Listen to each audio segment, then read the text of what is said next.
Hey everybody, welcome back. How y'all doing? Oh, let me turn my phone down a sec. It's a little bit loud.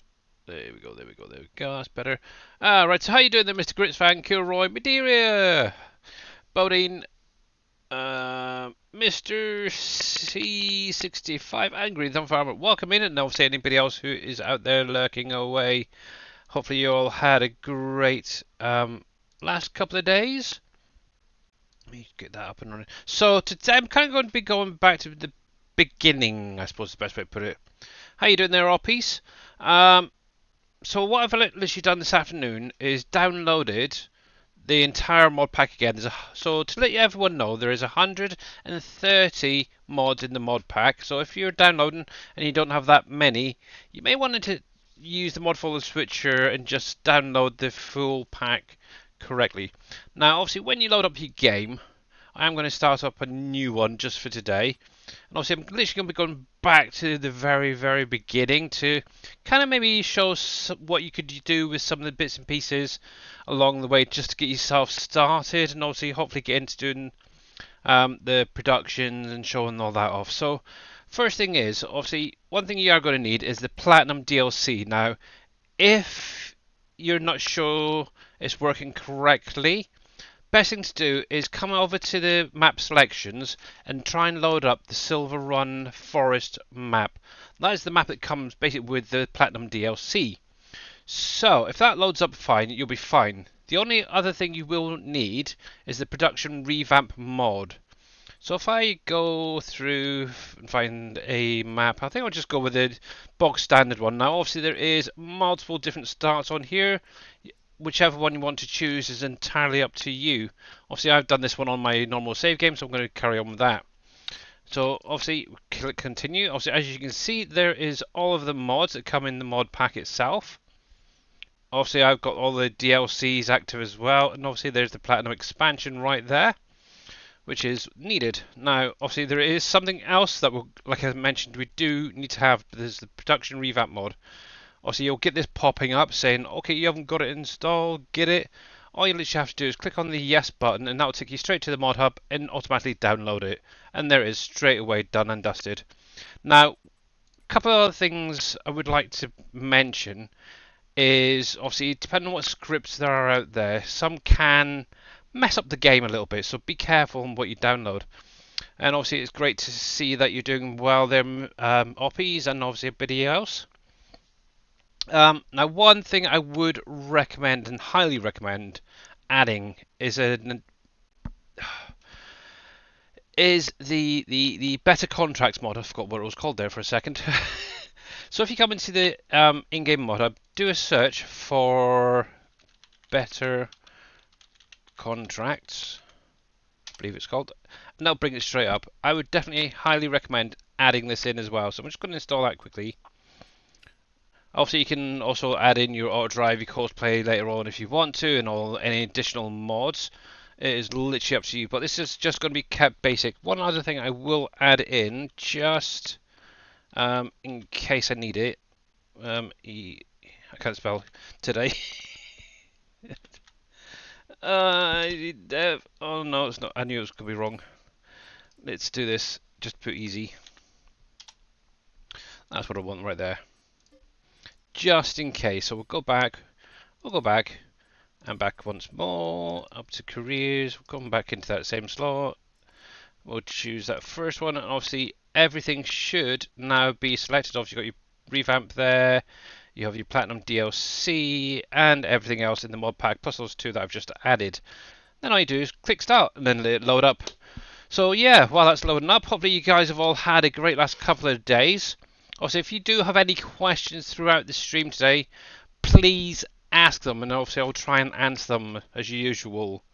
Obviously, where this is literally a new save, it's going to be kind of hard a little bit to cover everything within the map, but this is really just for those who are getting started on the map, who are maybe having issues getting going. And actually, now I've got this up quickly. Let me find my other screen. Where is it gone? Dang it. Now, obviously, I would highly recommend downloading and installing the mod folder switcher. Now, obviously, if you do exclamation mark SGA, you'll get brought over to this website. Obviously, on here there is a lot of the SGA members who have created mods of their own that have been linked. Obviously, some actually who are not members, I suppose is the best way, have been added to certain people's Trello. So check out them all, okay? Obviously, there's mine myself, the old Billy Alpaca ones. But obviously, if you want the mod folder switcher, which I do highly recommend, all you have to do is click on obviously the DashNet mods, and then click on this little bit right here, and that'll take you over to DashNet's Trello. Okay, now obviously on here it's very simple, he hasn't got too much on here. Obviously you do have the mod folder switcher right here.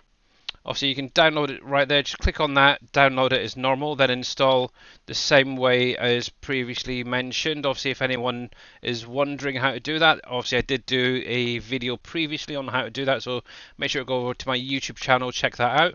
Obviously the unlock code for Canyon Crossing, which you will need, is right here. It's the YRU, then waiting for CC. That's the code you need to enter to unlock the download, okay? Obviously, if you do have issues, get hold of us in Discord. It's the best probably way. What you can also do is download the entire mod pack now, up to update 12 for Canyon Crossing. And all you should do is click on there, click on this, and then you can actually download the whole mod pack. You don't have to use the mod folder switcher if you don't want to, but I would recommend it at the end of the day. Obviously, if you've got any previous versions, obviously I would recommend going through these if you've got it from like 7 upwards. So yeah, obviously yeah. While I'm here, I might as well go over to my Trello, show you guys. Obviously, like I mentioned, obviously I've got a link straight to the SGA Trello. I've got Mr. Reapers there, Boomhowers, Jay Booth on here. I know that T Miller himself, he has like Aussie Kanga and other people. But obviously there is mods in here for you guys to download as well. Some can be used on any map, some just for Canyon Crossing really, so just be very careful, okay? Obviously just look at the titles at the top here, okay? Also what I have done is obviously linked my Twitch and YouTube into here, so literally all you have to do is click on that, click on the attachment, and that will take you straight to my Billy Alpaca YouTube. And also the same with obviously my Twitch there, but obviously some of the videos that I've done previously I am listing them on here, and I might put a link to this video as well later on when I'm done playing around with it. But yeah, hey Farmer Marks, slow down. I'm obviously this will be going back up, so you can watch it afterwards, Mr. Grits fan and anybody else. And obviously, like I said, I will be putting it up on my YouTube. But yeah, obviously to download any of the mods from here, so say for instance you wanted the solid fertilizer maker, all you literally do is click on here, that image, and then you just click on the little paperclip. Obviously that'll take you over to my media fire, where you then just click on here and obviously get the little pop-ups unfortunately with it, but it will download pretty quickly. So obviously there you go, it's done and downloaded straight into my mod folder, or not my mod folder, but that's actually in my download folder I should say. Obviously all you do from there is, oh, one sec, come back here, go to your download folder, and I need a second folder, one sec, I need new PVCC, that one I want. So obviously this is the folder I am using, so what all you have to literally do is once you've got it downloaded in your download folder, just hold down your left mouse button on that folder and then drag it into your PV Canyon Crossing folder, and just make sure when you load up to activate it, okay? Otherwise it won't be in your game. It's literally that simple. So now that the game is now loaded up, hopefully it's now warning and error free, probably not, but obviously I do have to set all this up. So let me just confirm that, and obviously here we are on PV Canyon Crossing. We're at the vehicle shop. Now obviously I did obviously take that first option. Now obviously if you haven't seen the map before, let's just have a quick look at the PDA first of all. Now obviously this is a 16x map. Obviously as you can see there's a lot of fields, there's a lot of big fields. in here. Obviously, just give anyone who hasn't seen this before an idea. Field 9 in the bottom right corner here, where my little pointer is just bigger than a standard size map. So that gives you an idea of just how big this map really is. Obviously on here we do have mining, where you can actually purchase the mines individually and get mining products out of, and that's this little area right here. Obviously you are going to need some bits from the Platinum DLC for this, which I'll get to a little bit later to access some of that. But yeah, on the map itself, crop-wise, obviously we've got all the base game stuff. I'm just going to run through this for kind of a tutorial to help new players. So I know a lot of you guys watching already are playing the map, have seen it, and know all this already. But obviously, I want to kind of take a little bit of time and help some new people out and anyone interested in playing the map. Now, obviously, like I was saying, also you do have your base game crops. In addition, we do have flax, we have rice, we have carrot, hemp, cranberries, mustard, lavender, peanuts, poppy, peas, alfalfa. I'll come back to those next two in a minute. Onion, tobacco, clover. Now they're the ones that you can plant in the fields and harvest it as you would. Obviously you do have your grapes and your olives on here. But in addition to them, we also have on like the vineyard type of thing, we have coffee plants. They can place down in the same way, as well as hops now. But with that as well being said, with the way that they're set up, Mr. Dajnet, who created this map, was able to also create some orchard trees that you can place down in the same sort of fashion.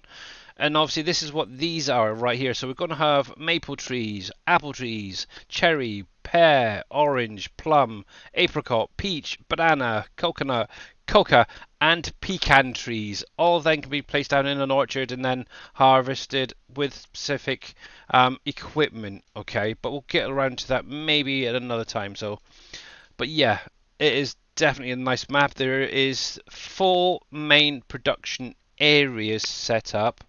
Hey, Chill Will, how you doing, bud? I have a quick question about the map because I have not had a chance to plant them. Can the water crops be planted in standard fields? They can be planted in standard fields there, Crywye, but you will take a huge loss in the yields.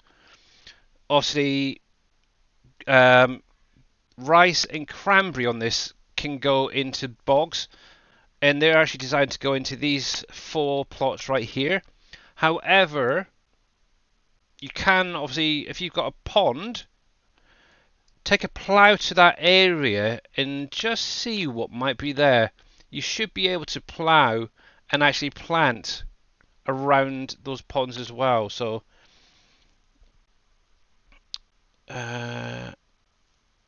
you're doing good, but you getting me lost. But yeah, Mr. Grits fan, you're playing the map. This is just you know all this already, so you don't need to worry about this part. Yeah, okay, Grits fan, so you're fine. This is just for new people. Right, so but yeah, with the rice and cranberries, just a quick one.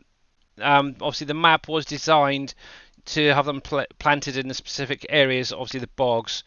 So yeah, obviously like Dave or Dashnet has mentioned, around ponds like this here, for example, to get the best yields, to plough up around them if you wanted to. There's one just there. Sorry, I had some pasta earlier and it's sort of coming back on me. But yeah, the around the ponds do have the same silty clay or whatever it is needed for the cranberries. But yeah, you can place them on it, plant them on any field if you wanted to. But you are going to take a huge drop in yield. So if you are going to obviously plant rice and cranberry on another field, I would look to doing like a really big one to get a decent yield out of it. Obviously on our Trello there is a spreadsheet. I believe it's in part of Viking Streaming's productions thing. It shows all that off. It actually has a soil area. So yeah, so check that out. Hey T Miller, Gamer Paul, how you doing, bud? What is your recommendations for PC specs for this map? To be honest, I am not technically minded, Mr. C, so I wouldn't have a foggiest. um, I know Dajna yesterday, I think it was, or the day before, was talking through minimum specs for it. So yeah, maybe go speak to him. But yeah, when it comes to PC specs, I have no idea. Obviously, I am running a 3900X and a 2070 Super, and I can run this map pretty well. I think the lowest I'm getting in specific areas is mid-teens, but I do get sort of 30, 40 higher on my normal save game, so you definitely need something a little bit beefy, that's for sure. But yeah, so what do you actually own when you load the map up? So let's hit this. Now it's not much, as you can see. Obviously we are in the center of the map pretty much. Now you do own this waterways. Now there is a reason for this, because obviously this waterway is linked to every fence on the map, and if you sell that you will not be able to remove any of them, so just bear that in mind. Now we do have two plots that we own. Obviously it's the main farm here on the center farm plot, field 41, 42 and 43. Now obviously 41 is a wheat crop which is ready to harvest, 43 is canola which is ready to harvest, and 42 is flax which is also ready to harvest. Now you can use these to start off with a small production that won't cost a fortune, but it will allow you to put them into use and make more money than you would just selling the crop. Okay, so that's what we're going to get into in a minute. Now obviously this is the vehicle shop right here. There is, just so you are aware, there is 6 buildable bridges on this map. With this particular save, it's wooden bridges. I know a lot of people who have started on this have gone through and replaced them with the bascule. Now you can only do it with 3 of the bridges, and obviously Viking Streaming does have a video on his Trello for that as well, linked up. For anybody interested who is looking to play the map, this does have multiple productions that are buildable, and this is literally what these are. This is the central area to the map, and you're going to see all these plots with the fences. Now obviously you do not have to keep them there if you don't want to. You could actually purchase the land, sell that factory as it is, and then put it wherever you want. And that's the same thing with everything on this map. The only things that you cannot sell is obviously the vehicle shop, the animal dealer, which is right here. The PMS building cannot be replaced because obviously where landscape's down, that has to stay where it is. The sawmill, I believe the farmer's market has to stay there. And the other two is the refinery and Alcoa. As far as I'm aware, everything else should be able to be sold or demolished. And yes, I said demolished, which I'll get into in a minute. And actually, there's something I wanted to check while I'm here as well. They look quite fine to me. So I noticed a comment on the Discord saying about some buildings looking really dark and black. But I just wanted to have a quick look actually. Let me just use this a sec to pop up here. I think it was around about here they were. Yeah, they look okay. Yeah, I do know that some of these buildings do draw in, depending on your graphic settings, is a bit darker than normal. But yeah, they're looking okay to me. Interesting.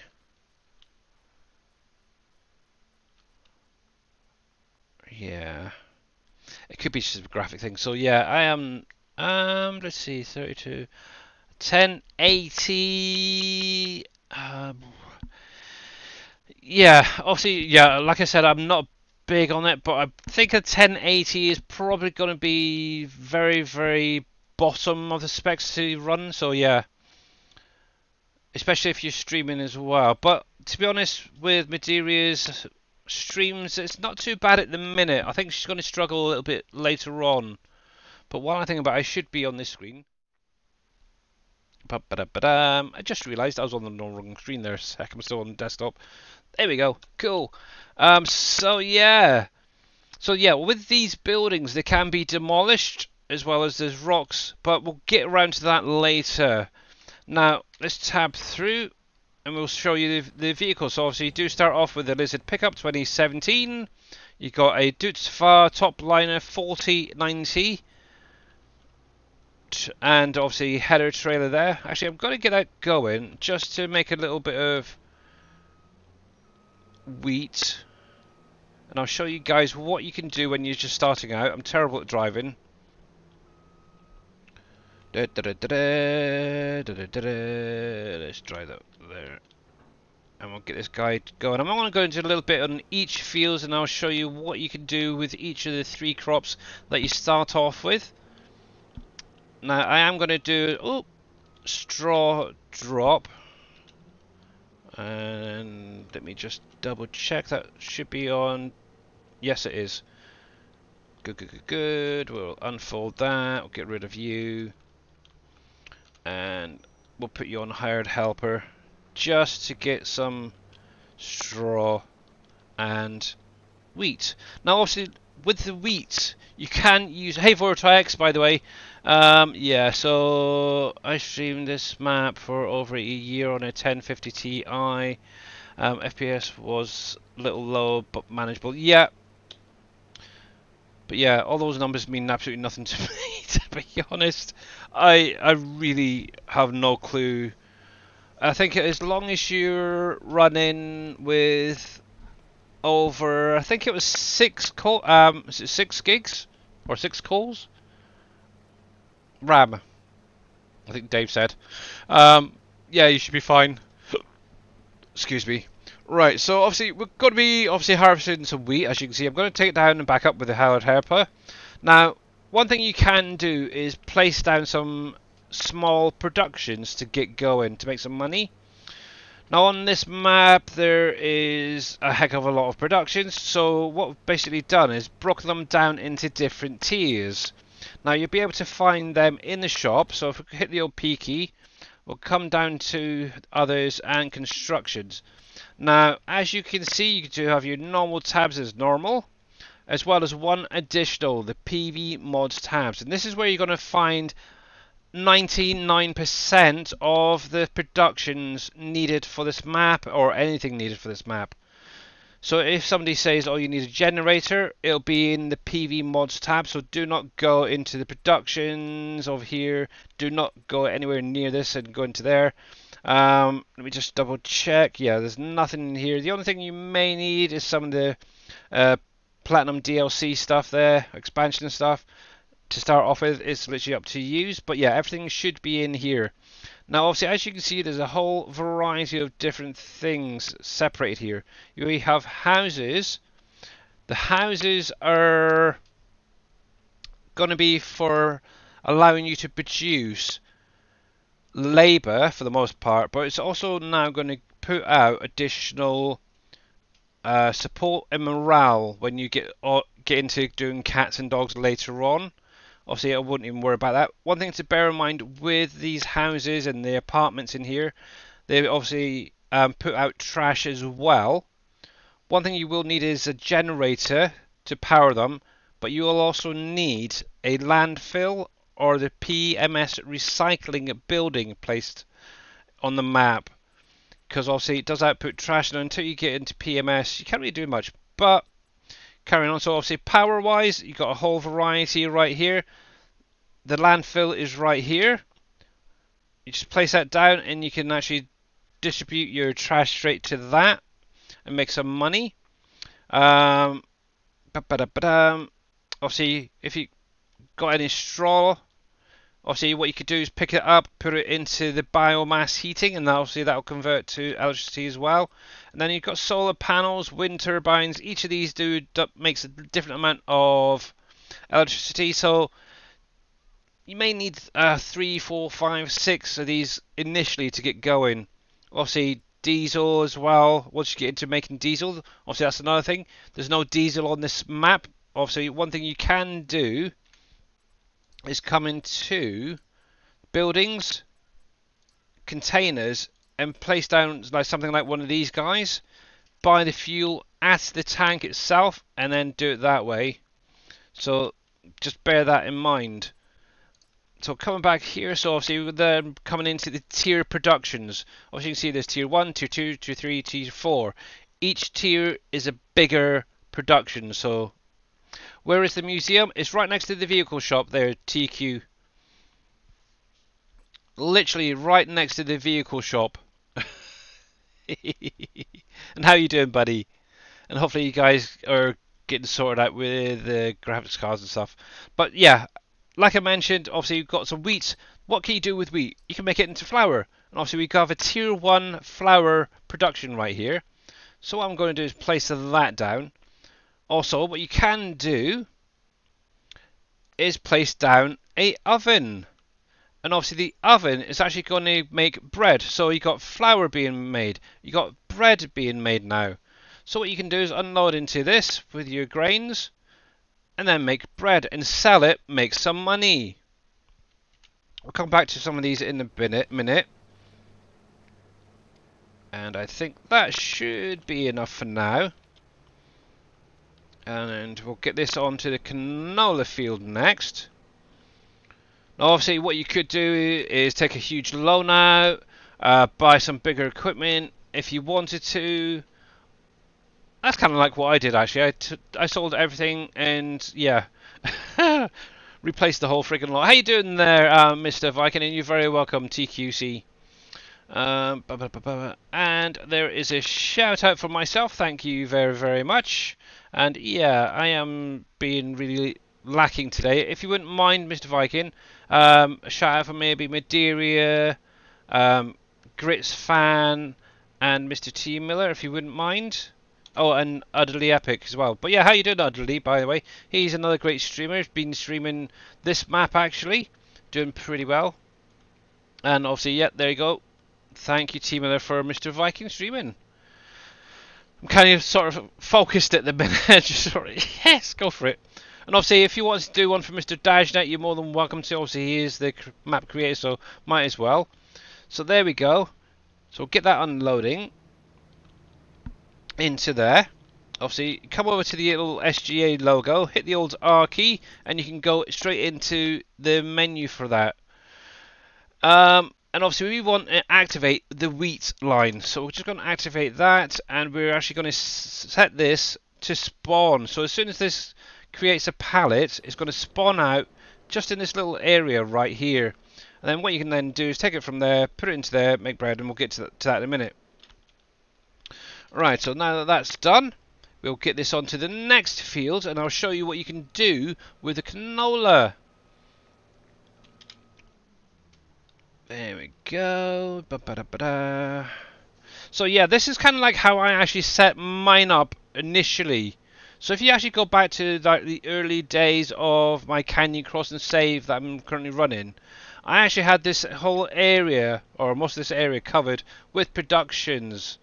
And that's literally how I started. Obviously, when I got some money from doing like contracts and stuff, I was then able to then start getting into the tier 2, the tier 3, and the tier 4 stuff. Obviously, it's only recently I'm starting to really get into the tier 4 stuff, but yeah. Just came from work, I'm tired and already sleepy, but it is earlier for the... Yeah, you'll be fine. Right, so we're going into the canola field next. So we'll get the hired helper doing this. Hopefully just do one down, one back up. Now we'll come back into here, the constructions and the PV mods again. Tier 1. Now, what would we have next? So obviously canola, you can make oil out of. And obviously thank you for all those shout outs, guys, much appreciated. You just got Construction Simulator recently. Nice! Have you actually tried it out? Yeah, utterly epic. And how are you thinking of it? But yeah, as I was saying, so yeah, you can make oil out of it. So what you can do is place one of these little things down. and make canola oil, which is really kind of cool. So obviously the last thing that's on our field is flax. And the final one that I would recommend people getting down quickly to make some money is obviously going to be this little loom. Now if you play 19 on Uncharted, you might recognise some of the equipment. So I'm going to pop that right there. Obviously you can make fabric out of obviously your cotton, your flax, your wool, and your hemp. So any of those four products can go into this, and they'll output pallets of fabric, which then could be sold or stored if you wanted to. So yeah. And why are you going off? Because he's not on a hard helper. That's typical. Now obviously this map is currently set up with swath dropping. Now on the in-game mod hub there is mods for swath drop. You're more than welcome to try it out. Obviously all that is going to do is allow you to drop the swath rather than harvest it this way, and then you can collect it up afterwards, and you're meant to get a bigger yield out of it.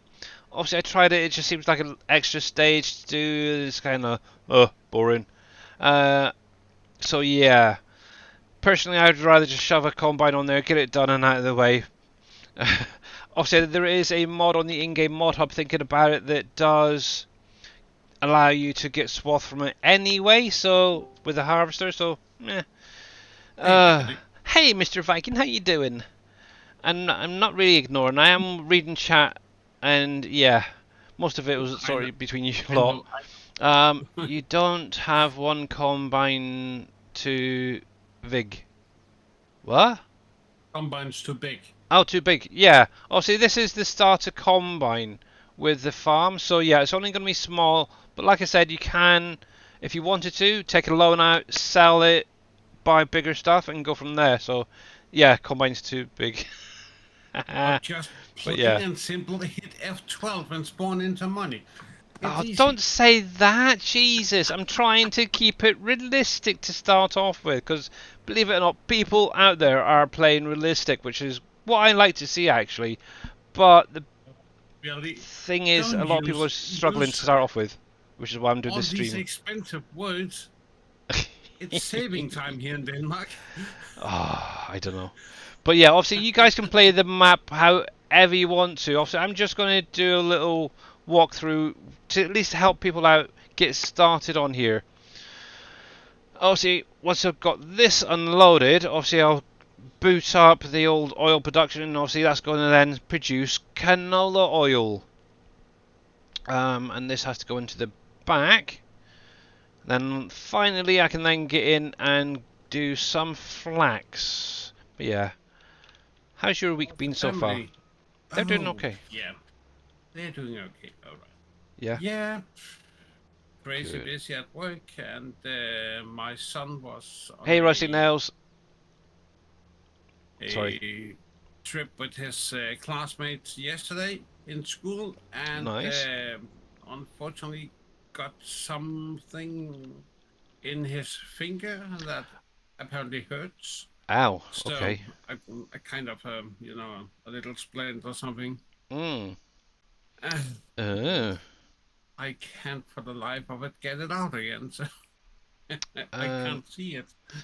Yeah, that is the trouble with the little splinters. They are a pain. Right, Yeah, so they we'll activate that. So yeah, to activate, if anyone wasn't aware, obviously you come over to the left-hand side, just click on that product, and then just hit return, or you can actually change it down here. Obviously, I'm just going to set this to spawning, so that's now 2 of them set up. That looks like it's missing some texture or something on there. Maybe, maybe not. Now let's see how. So there you go. So that little couple of minutes is already produced a couple of pallets. So obviously you could get a forklift for this if you wanted to, or in my case I'm just going to use super strength to move these over. So we can do this over to the oven and come over to the marker, hit the old R key, and obviously we're going to be coming into the breads now. And obviously this is wheat flour that's going in, so obviously we want to activate the wheat bread. So we'll just select wheat bread, activate, and what I'm just going to do is set this to spawning, which you can also do down there. I used to just hit the keys. It's so much faster and easier. And obviously, you can then just keep adding in and adding in more flour, more wheat, and so on. And you'd be surprised at just how much money that will actually give you guys to start off with. Oh, there we go. So there So is that. Billy, the last There's that. message in chat from Gamer Paul. I'm new. What is the best farm to start on? Personally, I would go with this farm because it's very central. You already own a bridge that can be built. And obviously, once you've got that bridge built, you can then access the entire map very, very easily for doing contracts, deliveries, and stuff like that. So yeah, in my personal opinion, and I'm sure everybody has their own opinions on where to start and what to do, I would Oh, thank say you, great go with fan. this one. But yeah, have you tried just like a little needle to get it out? Yeah. Yeah, maybe a trip to the doctor. Yeah, that Now, we will before I have to wait forget, until tomorrow. yeah, right. Are you on? Are you on? I think so. Now, obviously, one thing as well with flax, you can get a swath off of it as well. It's only a straw swath, but you could use that quite easily. You could bale it up if you wanted to. You could pick it up. You could sell it. Obviously, like I mentioned, you could put it into the biomass or biofuel, should say, and make electricity to get ready for later on. Now, obviously, you mentioned about labour and electricity and stuff. They're actually set up in the factories, which we'll get around to in a little while. They're basically booster lines to increase your productions. And obviously, the bigger the factory, the more you're going to need. So, it's kind of a, what's the best way to put it? A numbers game as well, if you want to use them. Obviously, I've got now down on my save game the coal power plant. I think I've got 4 or 5 diesel generators going, and I'm slowly at the minute building all that up and saving it. Are you saying start with the flour mill and oven? Yeah. Obviously, if you're just starting out, I would recommend using them because that is kind of how the map was set up by Mr. Dajnet. So, um, you're basically meant to work your way through these different tiers. Now, obviously, I don't expect you to have thousands and thousands of pounds straight away or dollars or whatever your currency is to purchase the entire map. You could do that if you wanted to. You could cheat it all in, use Ease Dev Tool. But this is for those who want to take their time and progress through the map because there is people out there. And how you doing there, soft stuff? Sorry, I did see you. Um, yeah, it's kind of a walkthrough, by the way, yeah, for new players. Now, obviously, people like Madeira, um, oh, Mamadou53, they're actually doing a very slow playthrough. So I'm kind of hoping this is going to help them out and be beneficial for them to get an idea of where to get everything and progress quickly. Now, one thing I will say, you will probably find the first in-game year to year and a half before you get your first bridge built. So bear that in mind, depending on your finances. So yeah, right. So that should be enough for that. So yeah, that first year to year and a half. That's how long it took me to build my first one. Obviously, I was using the barge, which is also another thing that you do get to start off with on here as well, with this farm. I do know that some people would prefer, for example, starting off down here in the southeast, because obviously you literally get access to the sell points, the mine area, a lot of fields there. But if you think about it, there's a whole, what, 3/4 of a map right there, not even being touched by you guys. So yeah, this is why I would recommend going with this one over some of the other starts. Obviously, until you get used to the map and understand it, then what I would recommend then doing is maybe starting up a new save and then do whatever sort of play you want. But yeah, this is kind of like how it was meant to be. Start off with your tier 1, then your tier 2, then your tier 3, tier 4, and then so on. Right, so while that's doing that, obviously that is the flax now going in, so obviously we do need to activate the flax fabric, which is this one right here. We're going to activate that, and I'm just going to set that to spawn as well. Now obviously these priorities later on are going to be a big must if you want to change them. Right now you don't need to even worry about them.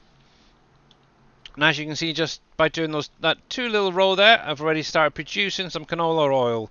Now in the pack, Mr. T. Miller and Dave do have some storages set up. Obviously these are going to be under PV mods and storage.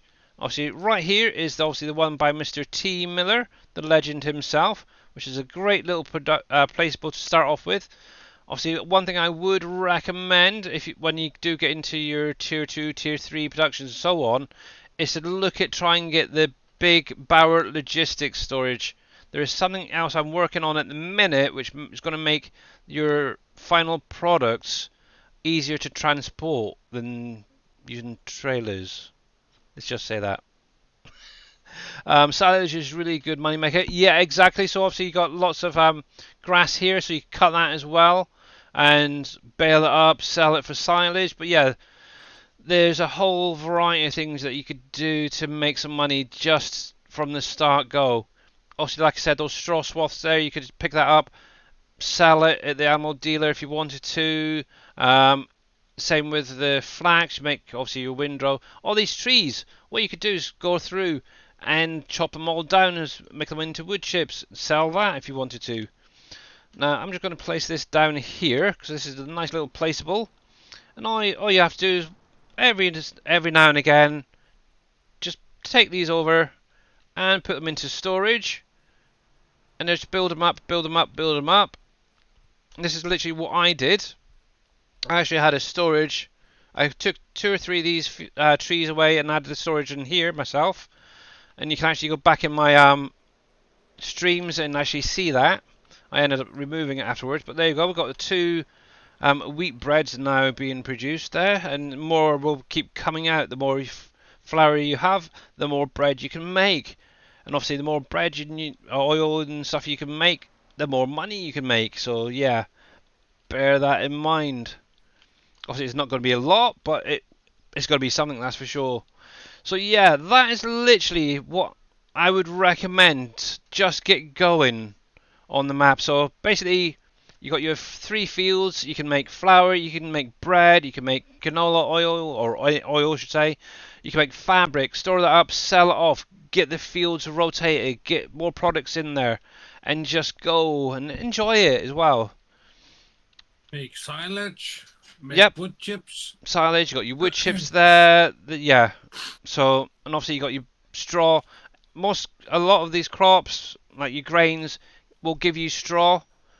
Make sure to get that straw. I know it may take a little bit longer to pick up, but get a baler, get a loading wagon, get that picked up, sell it. It's money at the end of the day. Don't waste it, okay?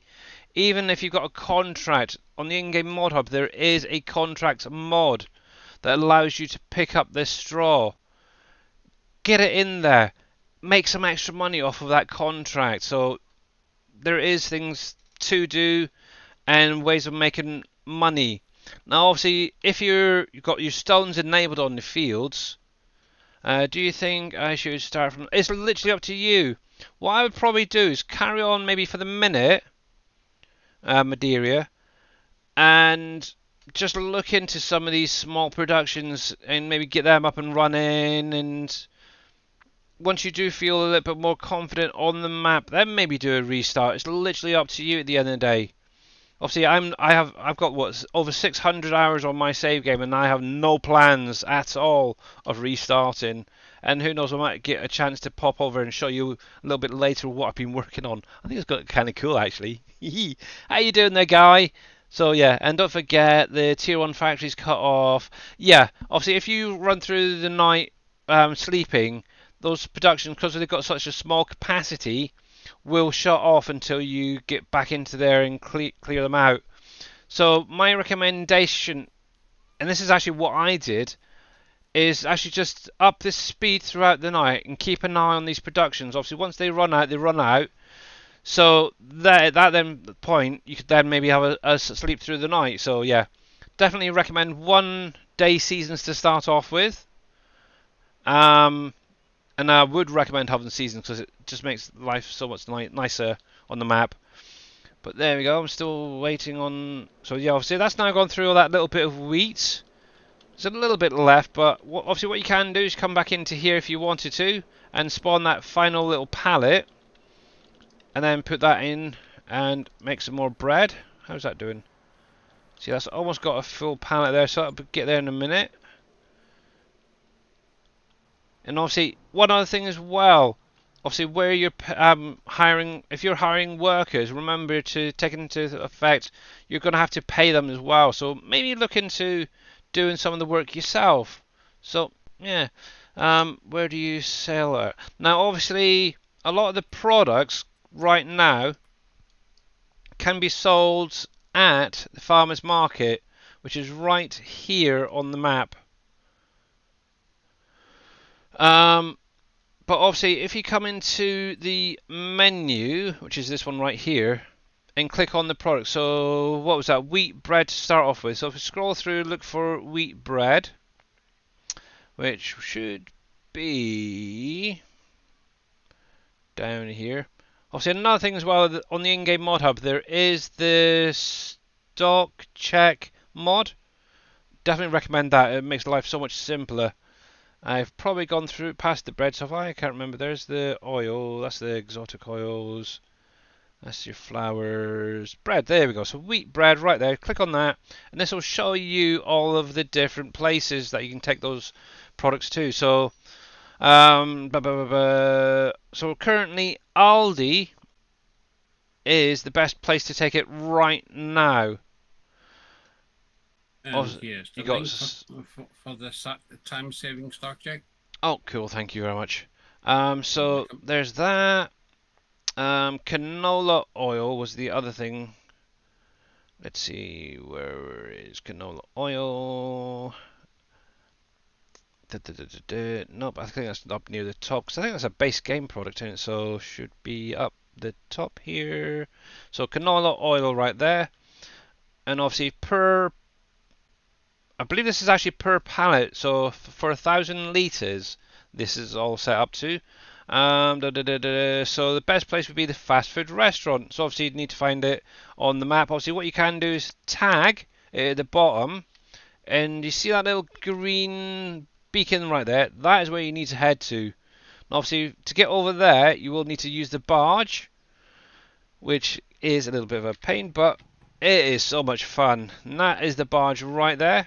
It's a little bit noisy on some of them, but this isn't too bad if you scroll right out. right out. Jeez. But yeah. Now obviously with the barge, if you haven't seen it, this does have a little barrier going around it, so you can actually drive your vehicles on it and off of it. To get rid of that barrier, just hit the X key, and you just use it like a car or whatever. Just use your WASD, your steering wheel, whatever. Drive forward, back, and so forth. But yeah, that is really noisy. Maybe even use your joystick. Yeah, you could use a joystick if you use joysticks, and yeah, whatever suits you. So yeah. Billy, if you bale chaff, will it turn to silage? It should do, Guy. If you're using the Gauvel pack, the station, hopefully I pronounced that right. Obviously there is that stationary baler that should take chaff. If you put it in that, it should technically ferment. So I haven't ever done it myself, but it should do. If you put chaff into the Gauvel baler, yeah, it will ferment. It will. I thought so. And I don't know if I've got enough. But no, you have to spend one in-game day on waiting. Yeah. So basically, what if anybody's interested? Obviously, the Gauvel baler pack, whatever it was that came out. It's these things right here. What we've got: straw, hay, grass. I think that's chaff, is it? The little Yeah. green, yeah. And Silage and sugar oh, beet cut sugar beet cuts. That's the one, yeah. and TMR. Yeah. Oh yeah, TMR. That's the one. It's not silage, is it? So yeah, TMR. So you can actually wrap up your cow feed into bales. It's kind of cool actually. But yeah, it's not bad actually. But yeah, you can use that and give it a go. Right, so obviously that is literally going to be the start of it. So yeah, get your fields done, get it. Obviously, if you're going to plough it up or cultivate it, one other thing is obviously I would recommend is activating the stones to start off with. Actually, I've still got mine activated even after 600 hours. For the simple fact, these stones can be picked up and made into lime to save you a bit of money later on. Now, obviously, in the Tier 1 production pack, come back into here for the PV mods, is, if I can find it, there it is, the stone processor. And what you can actually do with this is unload your stones into it and make your own lime. So that's another thing I would recommend. Now, obviously, as you've seen so far with what I've purchased, I started off with 100,000. I'm down to 27 at the minute. Obviously, I could take a loan out and get some more money for other things later on, but that is pretty much what you would need to get going. But yeah, that what you could do, obviously grab your stones, unload onto this side here. So this little trigger here that has a little stone, this is where you're unloading it into, and then you collect on the other side. Now obviously this will do additional products, not just lime. It'll also do gypsum, calcium carbonate and limestone. With those three personally, right now, if you're just starting out, I wouldn't even bother activating. Just activate that lime because you can actually use that on your fields. So just activate that and keep all this to storing. So obviously you are going to need some diesel, so you may want to get one of those tanks placed down. Hey Mama Do, how you doing? So for example, if you want some fuel, come into your constructions. Under containers, we'll grab one of these, for example. I'm just keeping an eye on price wise. So we'll pop one of them down. I've put it the wrong way, but you can place it properly. You can come over to these little things and actually purchase it in here. Now obviously I could just go through and purchase, say, 50 litres just to get going. Obviously grab a tanker and then I can load that straight into the stone crusher and get that up and running once I've got those stones in there. But yeah, if you're not following Miss Mamadou, make sure to click on that link, give her a follow, and obviously anybody else that's been given a shout out. You type faster than me. Oh, you're getting old, ain't you, Viking? But yeah, Yeah. so yeah, Old and tired. yep. So I don't mind. To be honest, you've had a long day, so I'll put it down to fatigue, shall we?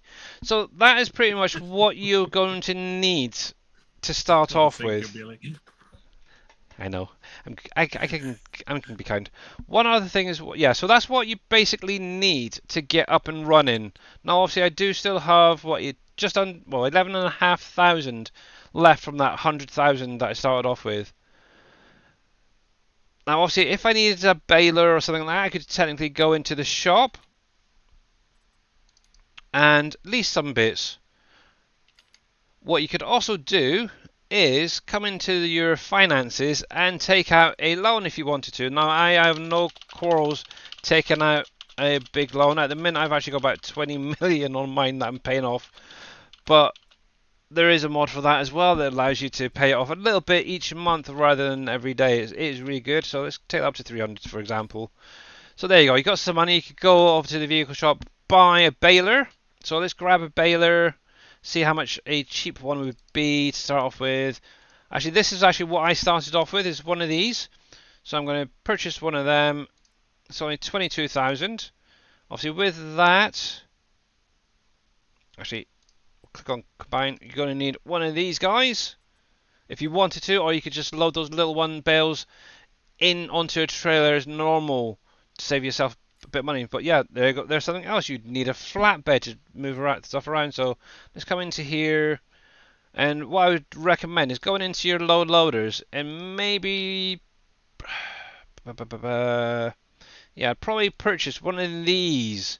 Now, obviously, if you've got the universal autoload script enabled and running, this will autoload bales and pallets onto it. So, and obviously you can hook it up to a tractor as well. So I'm just going to purchase that. I'm not even going to bother customizing it. It's just going to be used temporarily, and obviously once I get more money, I can then sell it, get a bigger trailer. After that, that's pretty much it for the minute, I think. Obviously you're going to have to go over, get those, the baler and stuff, bring it back over here, and yeah, go from there.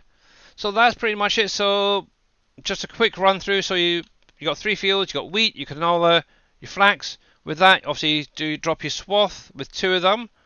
Obviously, the swath can be picked up, sold off. Obviously, you can go around, get some mowers, lease some mowers, buy some mowers, whatever. Make some silage bales. Make some money that way. Obviously, with the wheat, like I said previously, you can put it into the tier 1 flour mill to make some flour. With the flour, you can then put it into the oven, which is another tier 1 production, to make breads out of. Now obviously, you got your wheat, you got barley, you got oats, sorghum, and a few others. Let's have a look actually. Crops that can go in here. Corn and potatoes.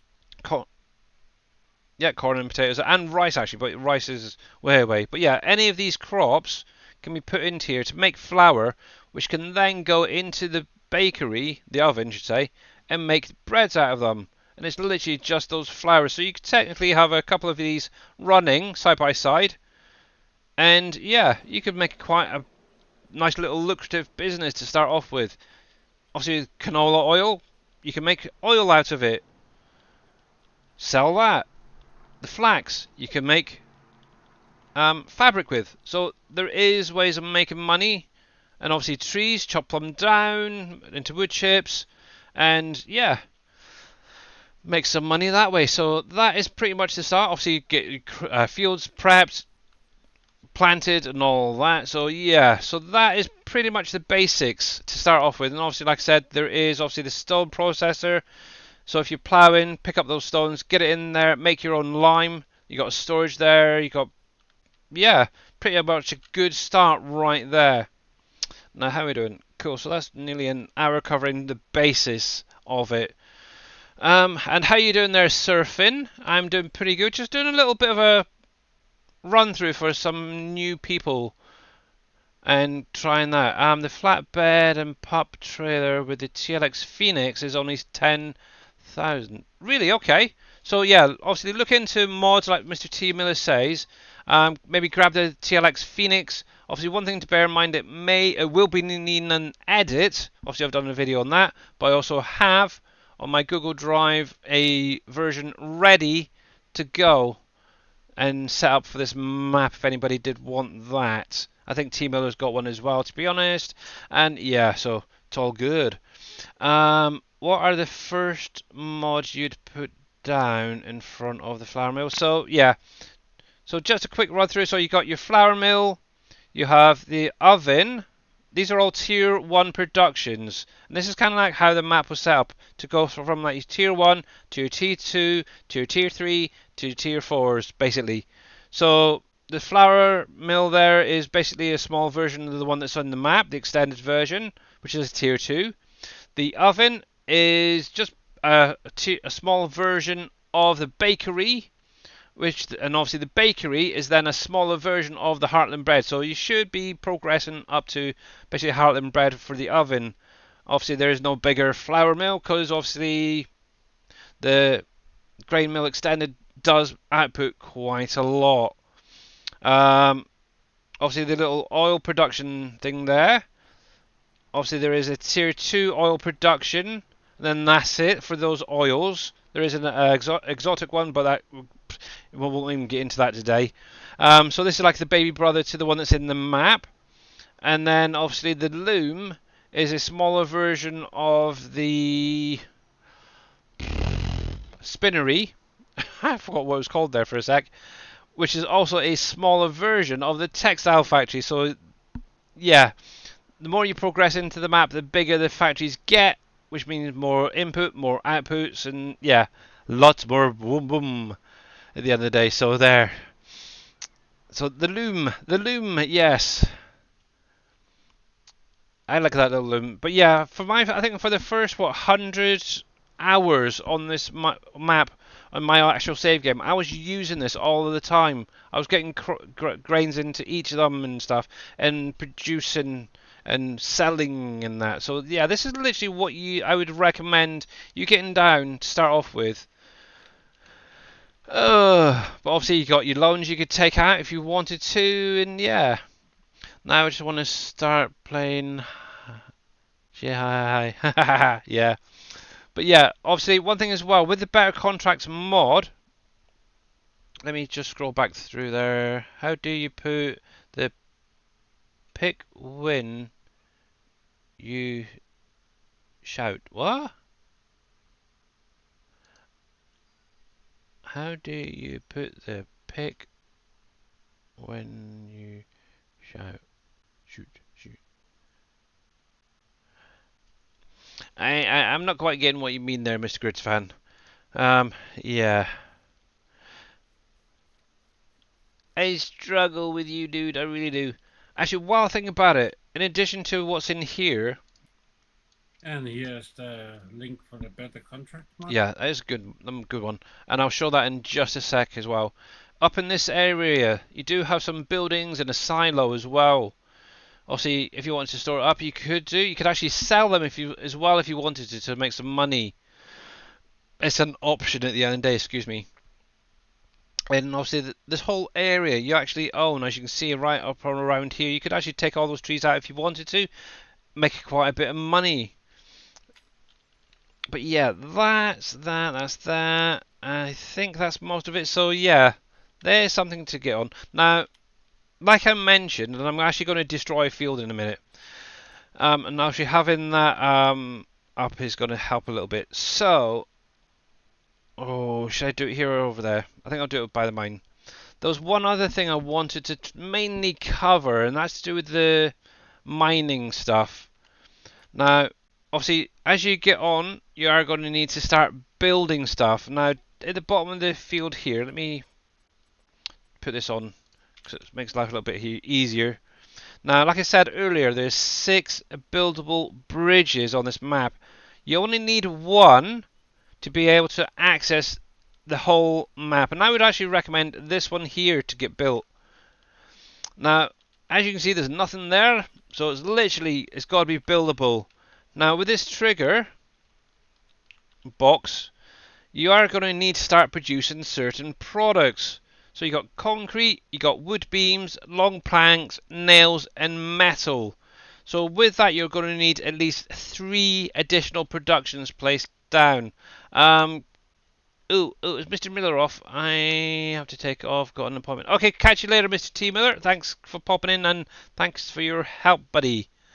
But yeah, if you guys are not following T. Miller, I know he's not streaming currently, but hopefully soon he will be. So make sure to click on his link and catch him when he does go live.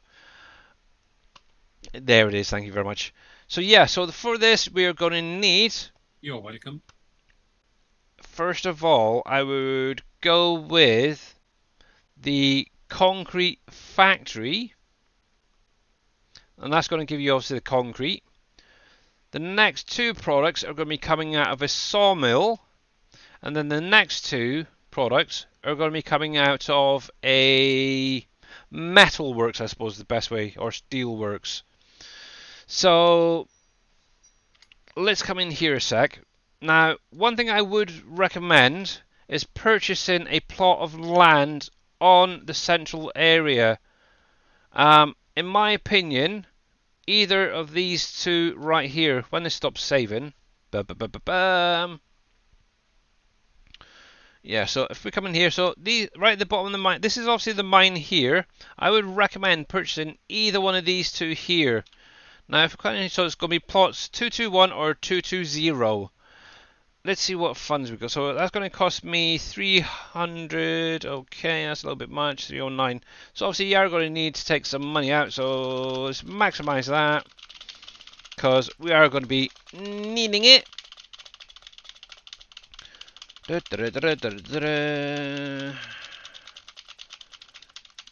Actually, I haven't got the better contracts mod in here, have I? Yes, I do. Okay. But yeah, there is on the in-game mod hub as well a mod to do with finances. And I would definitely recommend getting that because you can actually enter the amount rather than spamming, as you can hear in the background, the old space bar. Yeah, I'm going to go a little bit further. Actually, I wonder how much you can actually get. I think it's about 3 million I think you can get. I think I'll just take it up to 2 million. That should be a good start. The link for the enhanced launch system. That's the one. Thank you very much. Yeah, that is an amazing mod because obviously with doing it this way, in my opinion, it actually takes money out of your account regardless every single day. With that mod, it'll actually calculate it and make it only one payment per month, which is really nice. So if you're on multiple days, so at the minute I'm doing 2-day seasons on my normal save. Every 2 days is when I actually get that payment coming out. So as long as you've got the money there, it's great. You don't have to even worry about it. Right, so as I was about to do, we'll come into here. Now obviously the mine wise, so let's do X. So me personally, I would go with 221 because, well, to be honest, it's probably the easiest to start off with. So we're going to buy that. So that's going to cost me just under 300,000. So I'll buy that. So from there, I am actually going to teleport over there just to show you the area. Ba-ba-da-ba-dam, right there. Now obviously it's a nice big area to put a couple of productions down to get started. Now one thing to remember, you do not own these silos until you own the waterways, okay? So just bear that in mind. So with this area, personally, this is how I set mine up. Hey there, Big Tigger, how's it going? And Don B here. The other day, it what's it? The other thing it does is pays the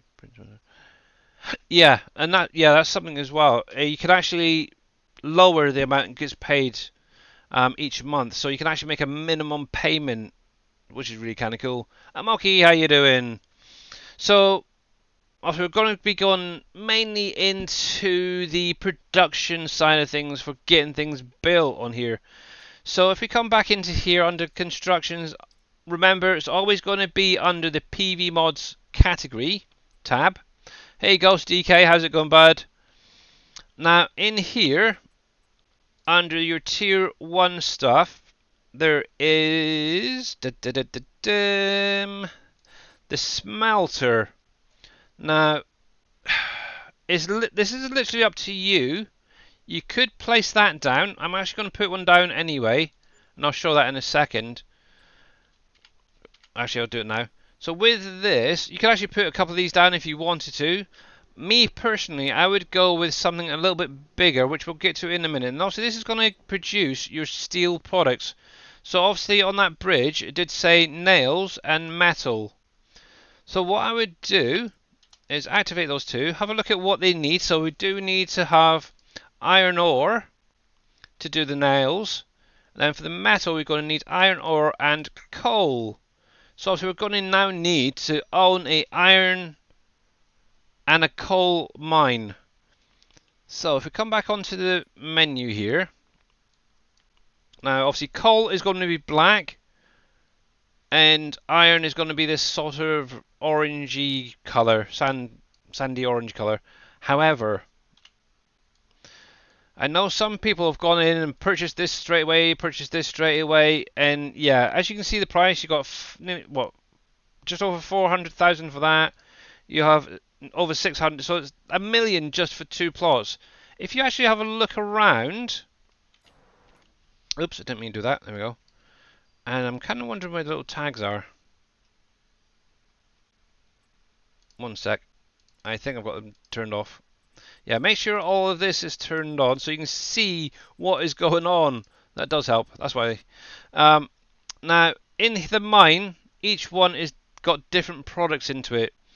Now, the ones I would personally recommend you getting, so obviously we need an iron ore, which is going to be right there, and a coal, which is going to be right next to it. So plots 236 and 237 is the ones I would highly recommend you guys buying to start off with. Obviously, 236 is only going to cost you 116,000, so I'm going to buy that. 237, which is next door, that's going to cost you 139,000, so we're going to buy that anyway. Oh, fudge, I didn't mean to buy that one. No, I didn't. Good, I didn't buy it. So, want that one instead. I always thought I bought that plot. I don't want that one yet. So, obviously, with these, let me come over here. You are going to need something else in here. So, obviously, as you can see, there is this weird little black wall. Now, with this one, and the one over here, which is the ore, and several of these mines, to actually access the products inside, you need to remove that. And let's see, you're doing well. I'm trying, long day at work, oh yeah, sorry, you guys are yakking. Cool. But yeah, by the way, I'm doing great. I'm just kind of covering the basis, by the way, for anyone just joining in. So obviously with these, you are going to need something from the Platinum DLC. So if I come into the shop, we're going to need to buy two things to start off with. One is a skid steer loader. Obviously I've got the Kubota stuff in here as well, so I'm just going to go with any old one. I'll go for the real cheap one because obviously I want to try and keep it cheap as possible to start off with. Obviously you could, if you wanted to, is just lease it, but I'm going to purchase it now. One other thing you're going to need is in the tools section for skid steers. And if you scroll on through, you will need this at the end, the Paladin SFB750. It's going to cost you 9,000, and this is actually used for breaking rocks. And that is what we are going to be needing next. There we go. So all you have to do is come into your little skid steer. And we'll attach that. Now obviously there is mods out there that have adapters that allow you to go on to different things. So if you want this CSZ pack, that will allow you to attach it to front loaders, telehandlers, wheel loaders as well. But for today's demonstration, we're only going to be using this. Now obviously what you could do from here is drive it up there if you wanted to, load it onto a trailer, truck it up, whatever. Me, right now, I'm just going to cheat and use teleport to come up to the ore mine. Now what you need to do is hit the old B for Bravo key, and that's going to activate obviously that rock breaker, and literally just drive up to those walls. Give it a moment.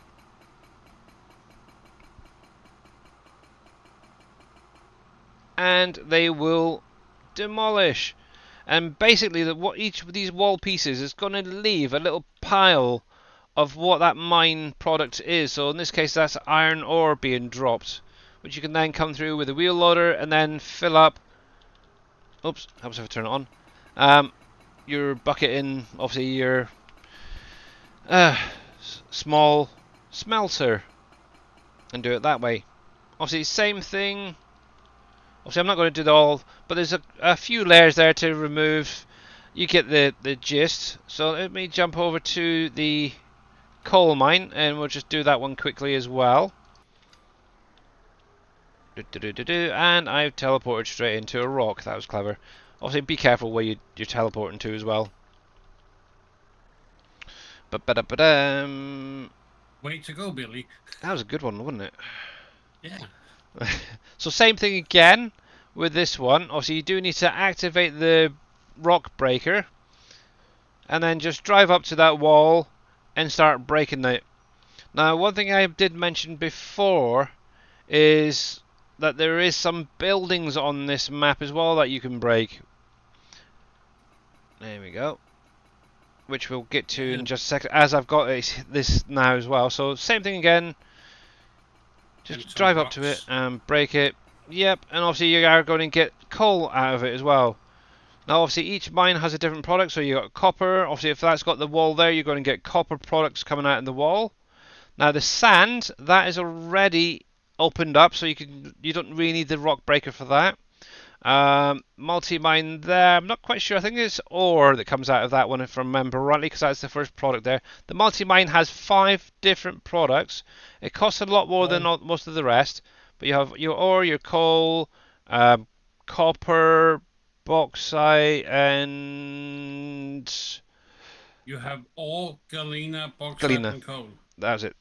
There's 5 products in there. Your No, copper as well, where? right in the far corner. Oh, it's a different color. Yeah, Didn't see that. Sorry, it's Billy. it's hard to spot. Because obviously the textures are very, very similar. But yeah, there is copper. So if you're looking for copper, there is some in this far corner. Oh, Wow, I yeah, didn't see that. I know. You got to be very, Dang. very, very, yeah.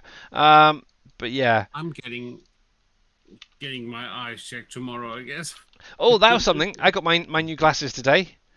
Oh, Yep. and So things are a lot so you clearer and brighter. I got the tint on them as well as the anti-glare. So things are actually looking really, really sharp on my computer. It's kind of nice. But so yeah. you're actually able to Oh, see bright and clear now. yep, that is for sure. But Oh, yes, some of nice. these mines, like this one for example, is cobalt. This is not going to be needed for a very long time. The only factory at the minute that needs it is the Dell Electronics factory. So yeah, I wouldn't even worry about purchasing that at any time near the beginning. But obviously, one thing as well, along the mine floor here, all of this product I'm standing on is stone, and you can actually pick that up if you own the land and put it into your stone crusher as well to make more lime and stuff. Hey, Billy. Bodine didn't see it either, so I You've am never not known. the Really? only blind one here.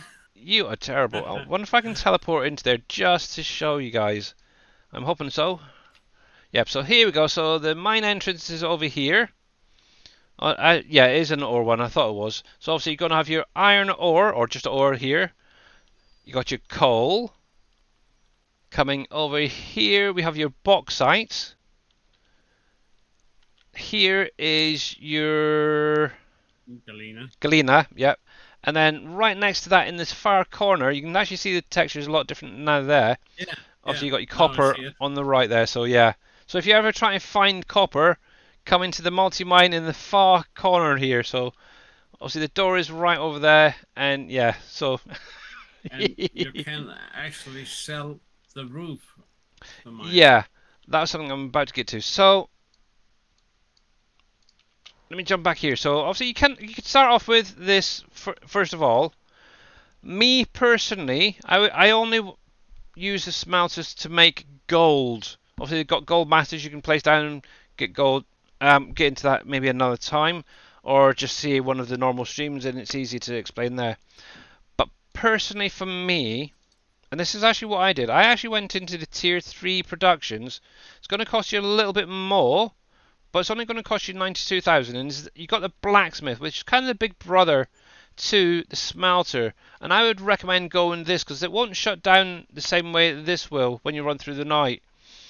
Um, and there's also the separate copper mine as well if you wanted to. But yeah, for getting in your buildables, I would definitely recommend going with the blacksmith myself. Obviously, it'll do your nails, it will do your metal. In addition, obviously, you got your pipes there, you got your plates, which you could make as well and sell that to make some money. It's entirely up to you, but it also does the gold as well. In my opinion, I think gold should be removed from this and just used in the smelter. I think it's daft having it in 3 different productions, but it is what it is. Um, so yeah, I would definitely recommend getting the blacksmith down, get that filled up with your coal, your iron ore stuff. Now, like I mentioned earlier about the electricity, the labour and stuff. Now, if I come into here, You got this little box right here in the middle. You have electricity, you have labour, you've got support and morale. Now, these are only a booster product, and by the meaning of booster, it's going to increase your production so you get out more products quicker or more in the shorter time. It's kind of a hard one to explain. It's better for Dave to explain it than me, I suppose. But yeah, I also think it basically increases the production so you get more out quicker. Now, to get your electricity, you will need a generator of some form, like I mentioned. So we come into here, and obviously generator, remember, PV mods generator. So come into your PV mods, to your power, and you've got all of these, like I mentioned earlier. Now, obviously, each of these are going to output a different amount of electricity. It'd be nice if maybe in the next update to have how much is actually coming out of these. But I would recommend maybe putting down some solar panels. Now, obviously, bear this in mind. Obviously, wind turbines and your solar panels are actually going to pull from the weather, and by means of the weather. So, obviously, it's a solar panel. It pulls basically It, sun rays from the sun on the map. So I'm going you to can actually put a actually couple of see it these here, down. Billy, how much the electricity Oh, there we the go. different Thank you. produce. So I'm going to put 1, 2, 3, 4, 5 down for the minute. That's just cost me 50, 60, 70, 75,000. So a little bit. Now, one thing you can do, if you've got like some of these buildings, obviously you can put on the roof as well.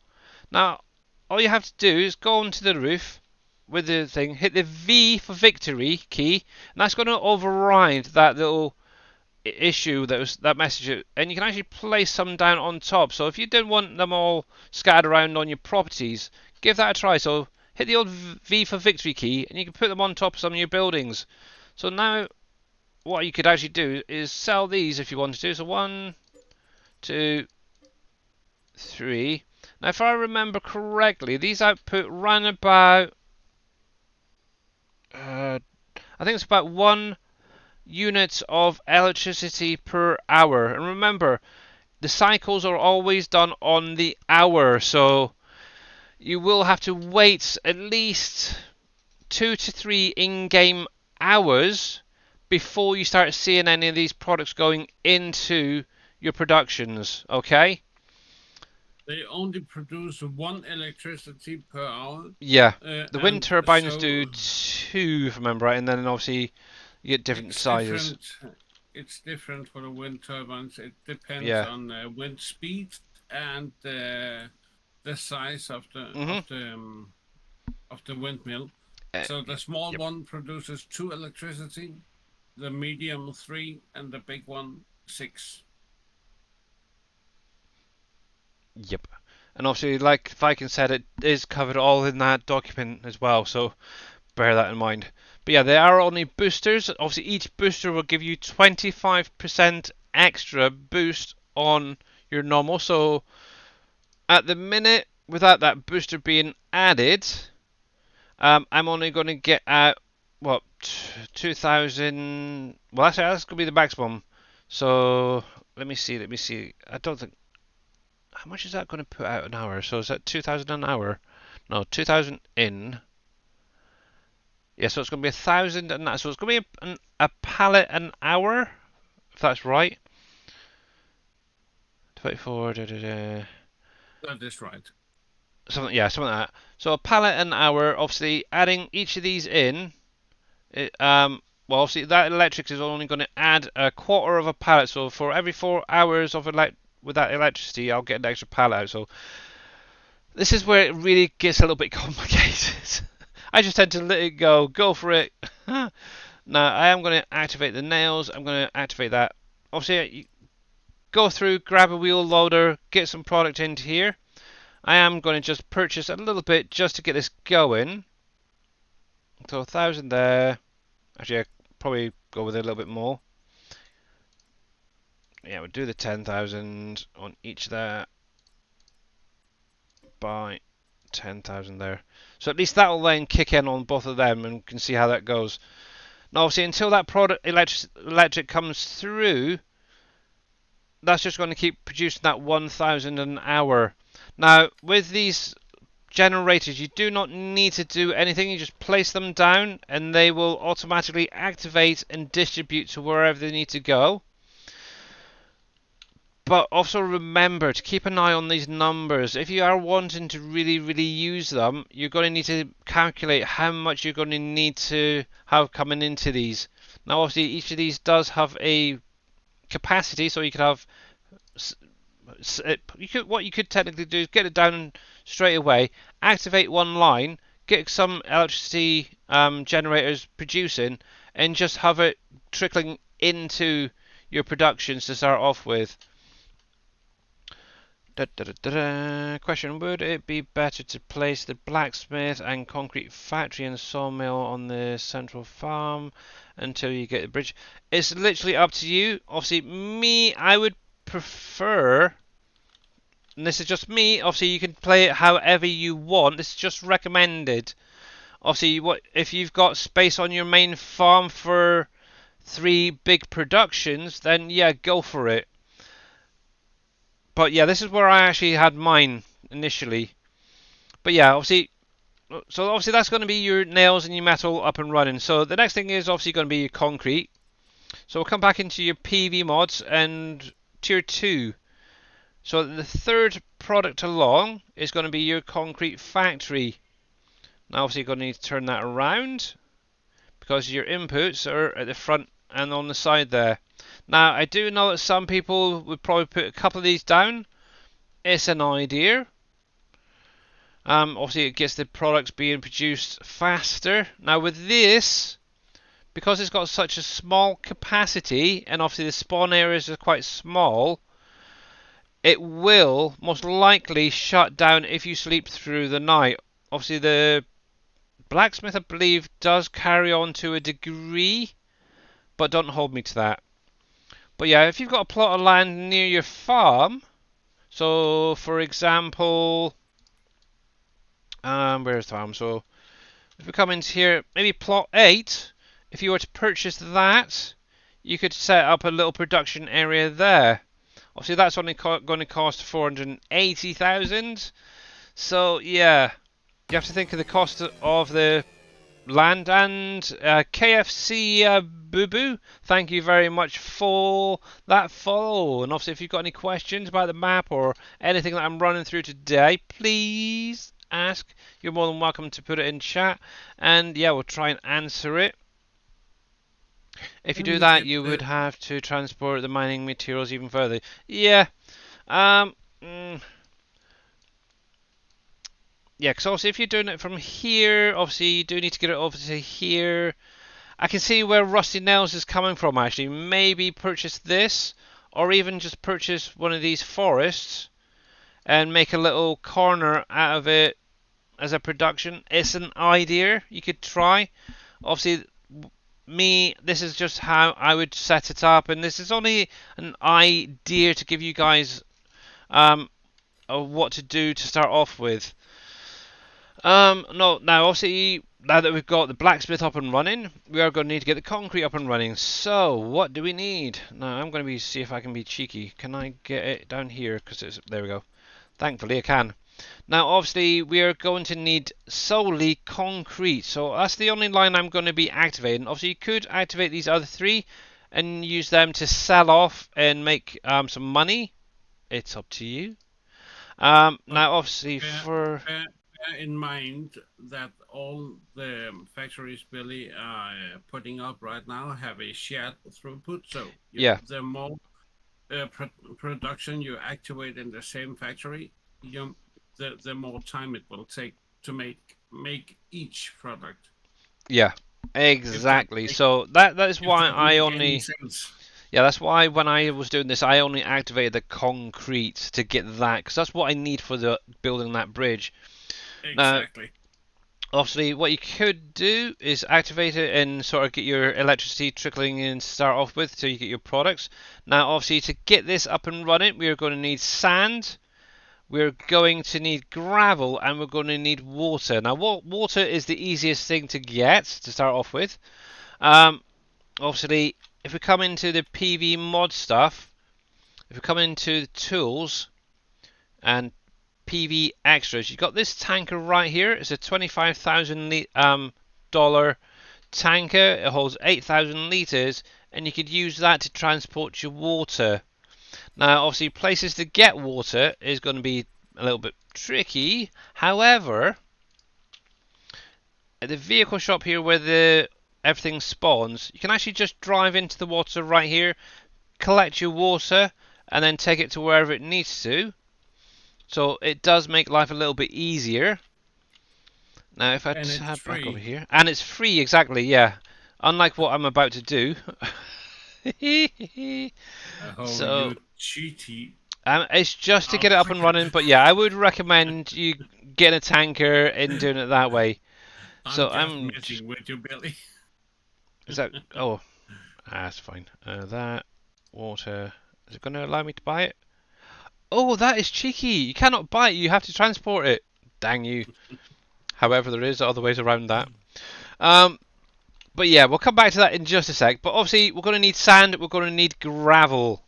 So I've come back into the map. The two mines I would next recommend for that is right here. I've mentioned it before. There is a sand mine right here. So we'll come into here. We'll go to plot. Oh, that's annoying. Unclick. There we go. So plot. Yeah. 235. It's a little bit of a bigger plot, but you do have a pretty good size sand mine on there. Plus, there is a small roadway, I suppose is the best way to put it there, that has stone in it that you could pick up and put into your stone crusher. So I'm actually going to purchase that. It's going to cost me 387,744. So yeah, okay. The other one I would recommend is this plot right here, 244, and that is actually a gravel mine. Now this is actually a special gravel mine, and I'm going to jump over there. Viking mentioned about something a little while ago about tops can be removed. Yes. Now obviously this gravel mine is already open up, so you don't have to worry too much. Now, as you can see, it's got a big, huge mine top to it. And if you come into the old construction menu, if you hit demolish, as long as you own it, it will highlight red, and you can actually sell that. You won't get anything for it, but it just gives you not only a little extra land around that to maybe put down a gold master, but it actually makes life a lot easier to access this stuff. So just remember that as well, because I think actually if I come in, hey KW, how you doing? Let me just see how much extra you'd actually get out of this. So let's see. I'm just going to paint along here. So you're getting quite a good chunk just at the front there. So what if you wanted to make a little bit extra money? If we come into the PV tier 1 stuff, you do have 2 gold masses here. One for sand, one for gravel. And I'm hoping, I've done this once before, you can actually place it down right there. Now bear in mind, you may have issues, you may not. Actually, I did quite a good placement for the gold master. So obviously this is going to need diesel and water to get up and running. Now obviously you can put your gravel into it and you get gold flake out of it. With that gold flake and clean fill, which is a byproduct, the clean fill can be sold straight away if you wanted to, or it could be used in the large concrete factory in addition to the gravel for that. But that's a later game thing. But yeah, obviously with those gold flakes that come out of that, you can actually then put it into the smelter or the blacksmith and make gold bars, which you could sell at the bank for quite a bit of money. So yeah, so from this you could actually obviously make your concrete. So grab your loader, pick up some of that, shove it into your concrete factory. Same with the sand, which we'll jump over there for a sec. So there is the sand mine right there. So once you've got both of them, get it into the concrete factory and start making your concrete. As you, like I mentioned, this right here, the stone can be picked up with a wheel loader or telehandler with a bucket and put into your stone crusher to make your lime. Bonus product, if you ask me, from that. And in some of the mines are hidden collectibles that also gives you money. Yep. I am going to change screens just for 1 second.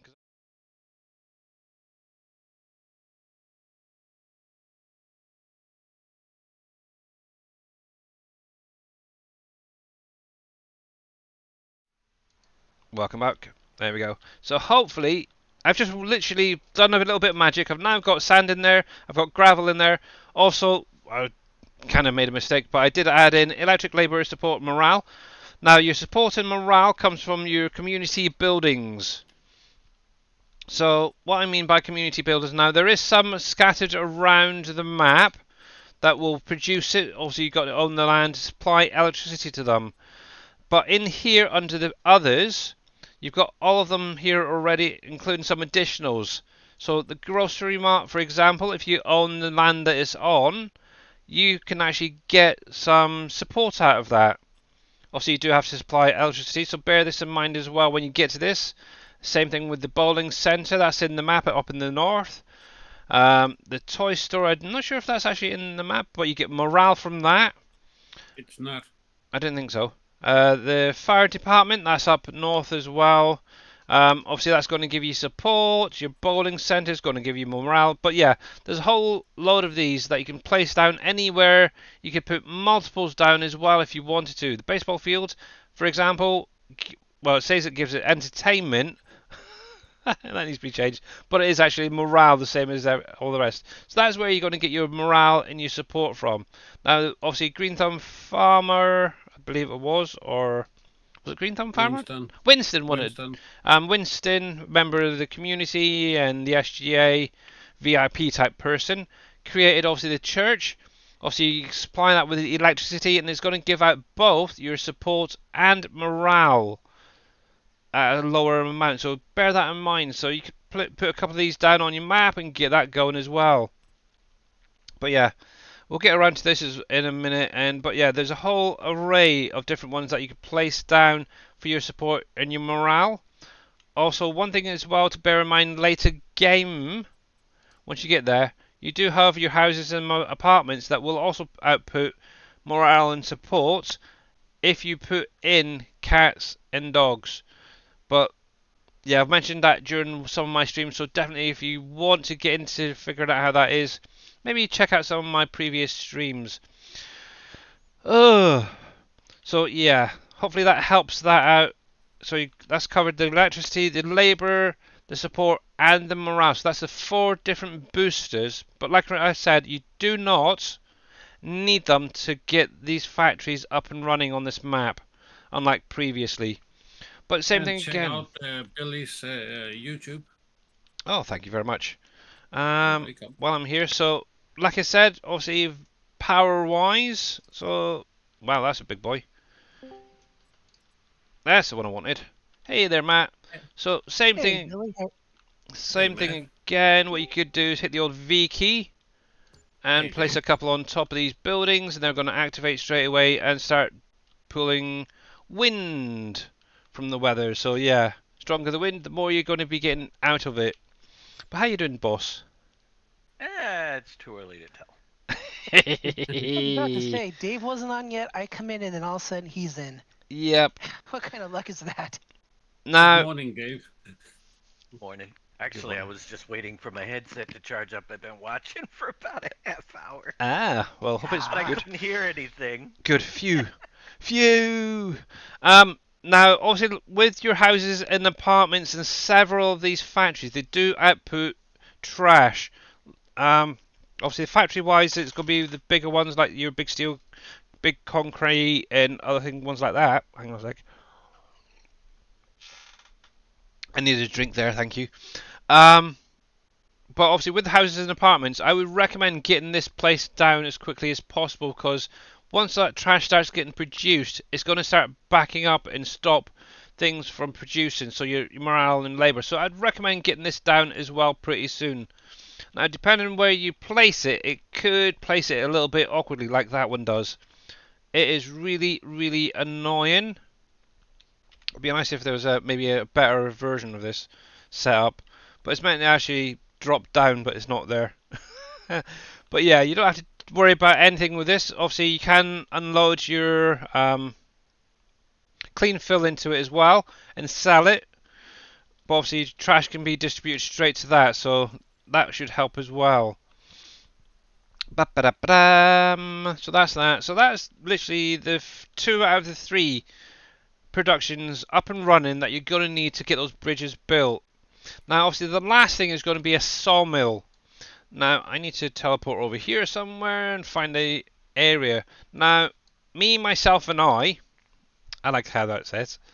I actually took out quite a big loan for the next part, because I actually purchased this plot of land. Oh, jeez, this plot of land here, and I think I should have really gone maybe for this smaller one down there. But it's literally up to you, depending on where you are. So plot 14 is going to cost 944,000. Plot 15 is like 3 million. I must have been freaking mad that day or something.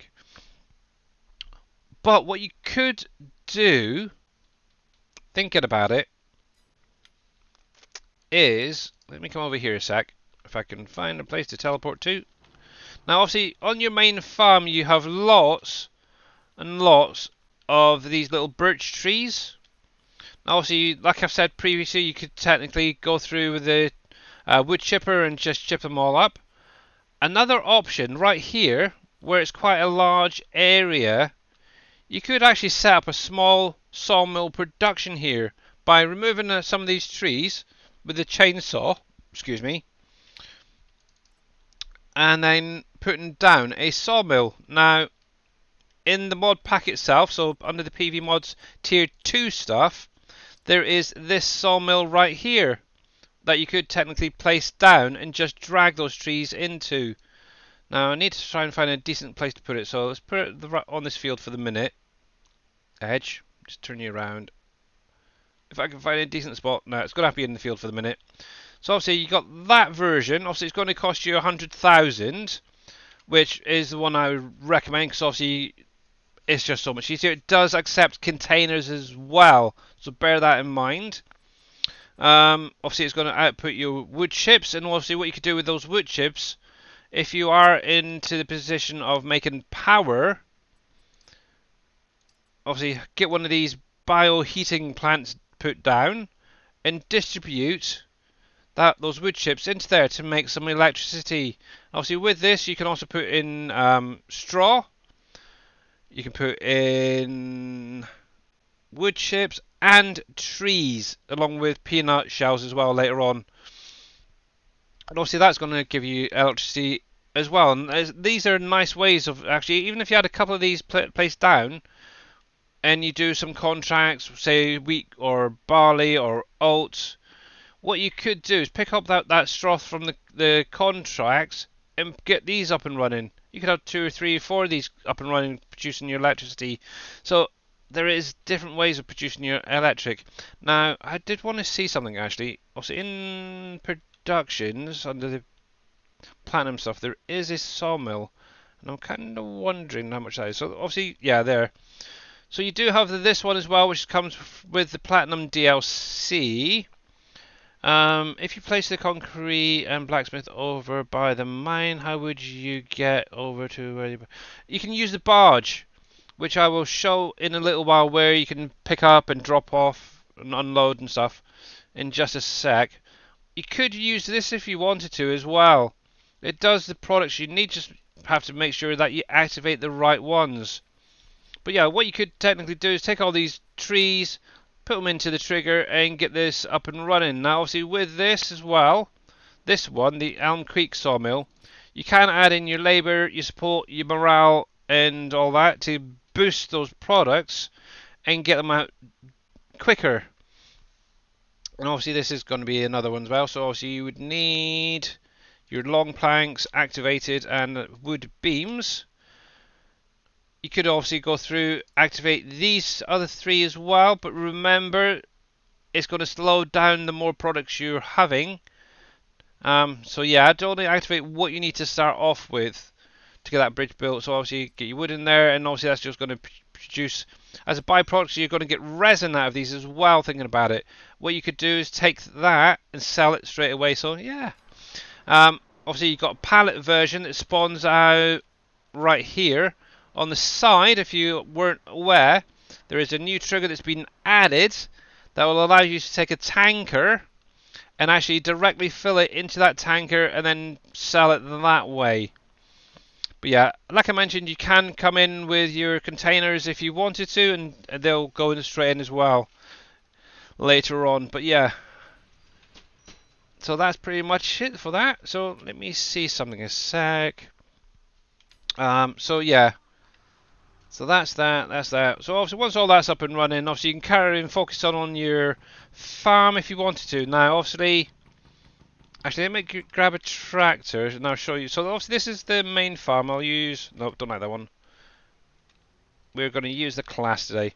Now obviously this is some of the other equipment that you get. You get 2 trailers, a couple of tractors, a seeder, so you're pretty well set. Obviously the only thing you will need to get is your seed, your fertilizer and stuff like that. Now from the main farm, if you drive, obviously you can go down that side there, there's a road, or you can come along this way.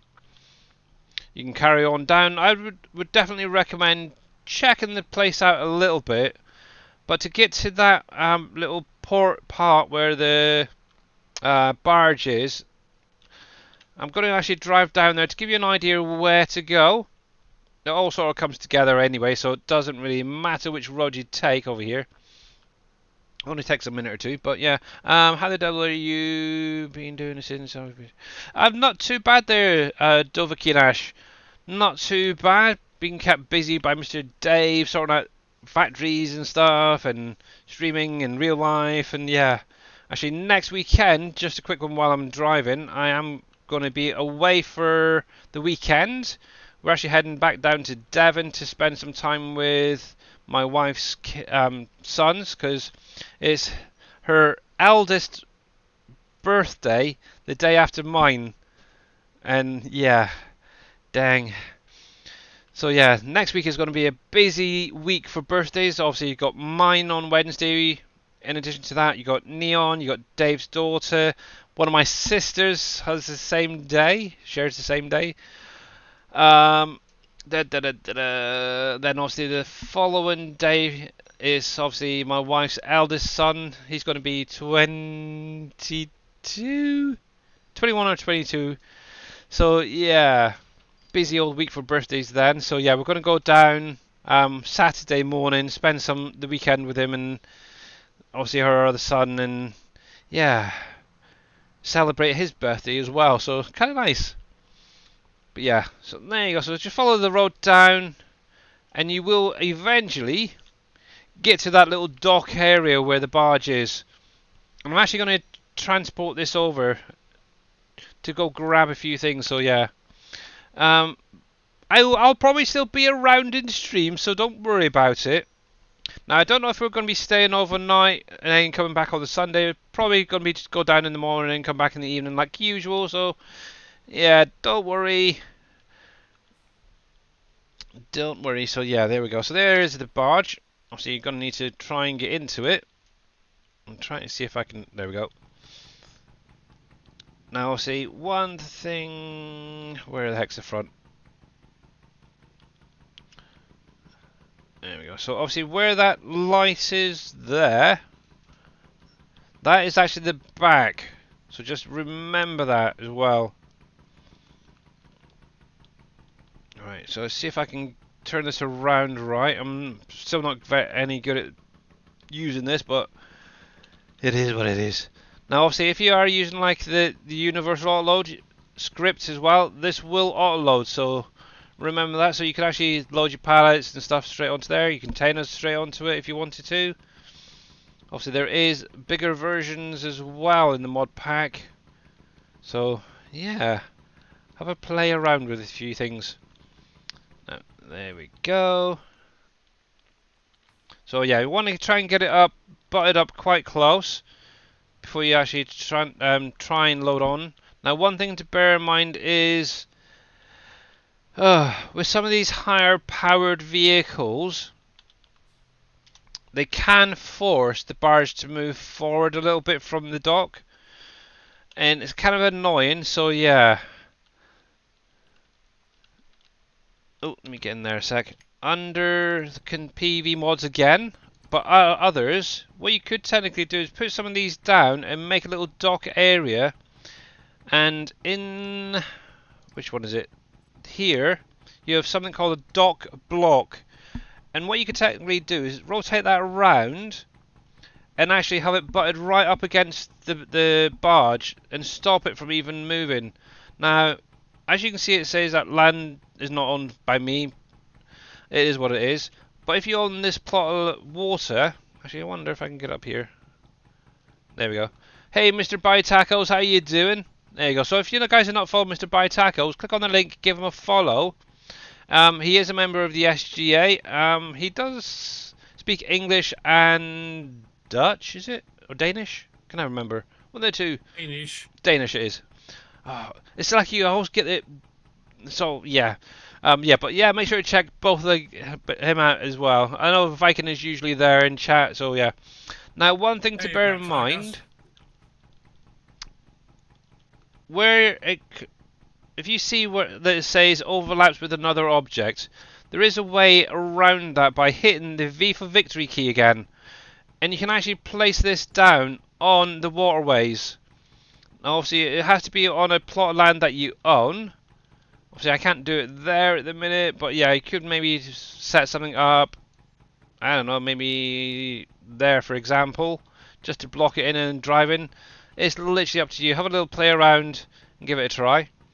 Now, let's hit the L key to do the straps, because I don't want that to fall off, and the X key to bring up those barriers, so nothing's falling off. So technically, if I was to flip this now, that vehicle should technically stay attached to the barge, because obviously I've got the straps attached there. Now what I'm going to do is just drive up the waterways, and I'll show you where you want to set up the unloading and loading on the central area.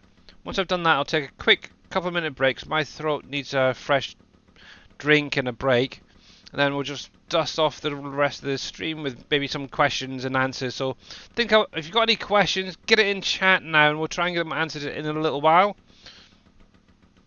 But yeah, it's literally a little drive from here. This is where I was, and I'm actually going to be coming up to this little section right here. Now, there is other areas along the map, like this one here, where you can actually unload your vehicles as well. So have a little play around with the map, have a look, see where the dock areas. There's one right there as well for unloading your vehicles. There's nothing really along here, which is kind of a shame. So obviously if you start over this one, you'd probably be best to use this dock here and sort of drive up and around. It's a bit of a long way around. Or, what some people have done, clear an area just to the side of where the next bridge would be, which is one right there. Make a little clear way there for a ramp. So yeah, need to know how to repair the board. Oh yeah, so boats. The boats, yeah. Now obviously in PV mods, thank you Mamadou, I knew there was something else. Under others, you do have a workshop which you can place down. Let me unclick that. Is it going to allow me to? No. So what you could do is pop one of these down. Obviously remember to hit the V key for victory to do this. There's also a refuel station as well there, which you could use. So if I just back up a minute to those workstations. Oh, now obviously with the fuel one, you will need to supply it with fuel. So if you're producing fuel by with the fuel Shell station, obviously you need to add in some crops. And I think I might have buggered that one up. I don't know. Let's see. Maybe a little bit. Yep, I did. Why did that terraform? Hang on a sec. Land. Others. Did I not hit the V key there? Ah, that's interesting. So yeah, whenever you're placing down, I just realised something. I did not hit the V key prior to that, and it's actually landscaped. This is what's going to happen. So make sure that you hit that V key. So no matter where you are on there, it's going to, yeah, it won't landscape. There we go. That's what we want. So that and that. I'm a dingbat. So that's literally what you need to have down to repair these boats and refuel them. So just to show you, so go into your construction menu, PV mods tab, and then your others tab. Then all you literally do is scroll through, and it's right there. You got your workshop. Obviously, hit your V for victory key. No matter what, make sure to hit that. Don't do what I did right there. And then obviously you have your fuel tank. With the fuel tank, you can distribute fuel to it, so you can actually fill up your barge and other boats. Obviously, what you need to do is get in front of your workshop or your pump. Oh, come on, back up. The brakes on these things are a bit terrible, but you get used to them after a while. Right there. That should be good enough. Jump on out. We'll go on to here. And obviously on the side here you do have your little spanner. Hit the old R key and you can repair. You can repaint if you really wanted to, and even customize it. There's no customizations, but you can if it had any. So it's literally that easy. And I've just gone straight into the water like that. Then obviously it's going to be the same thing with the fuel station. Just make sure that you're driving onto the correct side to load. Obviously, the way I've put it, the actual trigger to load is on the other side, so it's a bit of a pain. But yeah, if you're using when you're coming onto the map for the first time, you will need to bring this up to the shop if you want anything to be transported over. So, for instance, the baler and the trailer there, I can load this on by going off to the little area I'm going to in a minute. But yeah, how are you guys doing, Mr. Buy Tacos? And hopefully that helps you, Miss Mamadou. Obviously, I will be saving this video to my YouTube channel, and obviously it's going to be published on Twitch for the next month, I believe it is. So you're more than welcome to rewatch it a few times if I've sort of maybe gone a little bit too quick for you guys. But yeah, there we go. So up here, I'm going to be turning right up this waterways.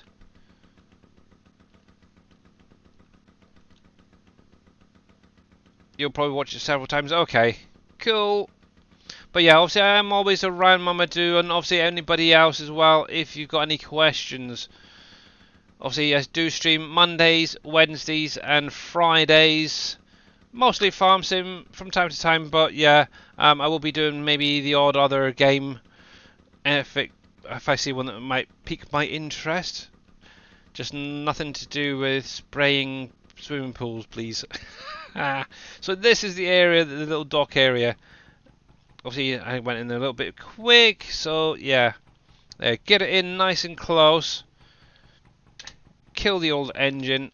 Now obviously one thing you will need to do is remove obviously the barrier and those straps, and then you can literally just jump back into your tractor and drive off. Now one thing, like I said, is depending on the horsepower, your barge could get pushed out. So just take your time when coming off of the barges.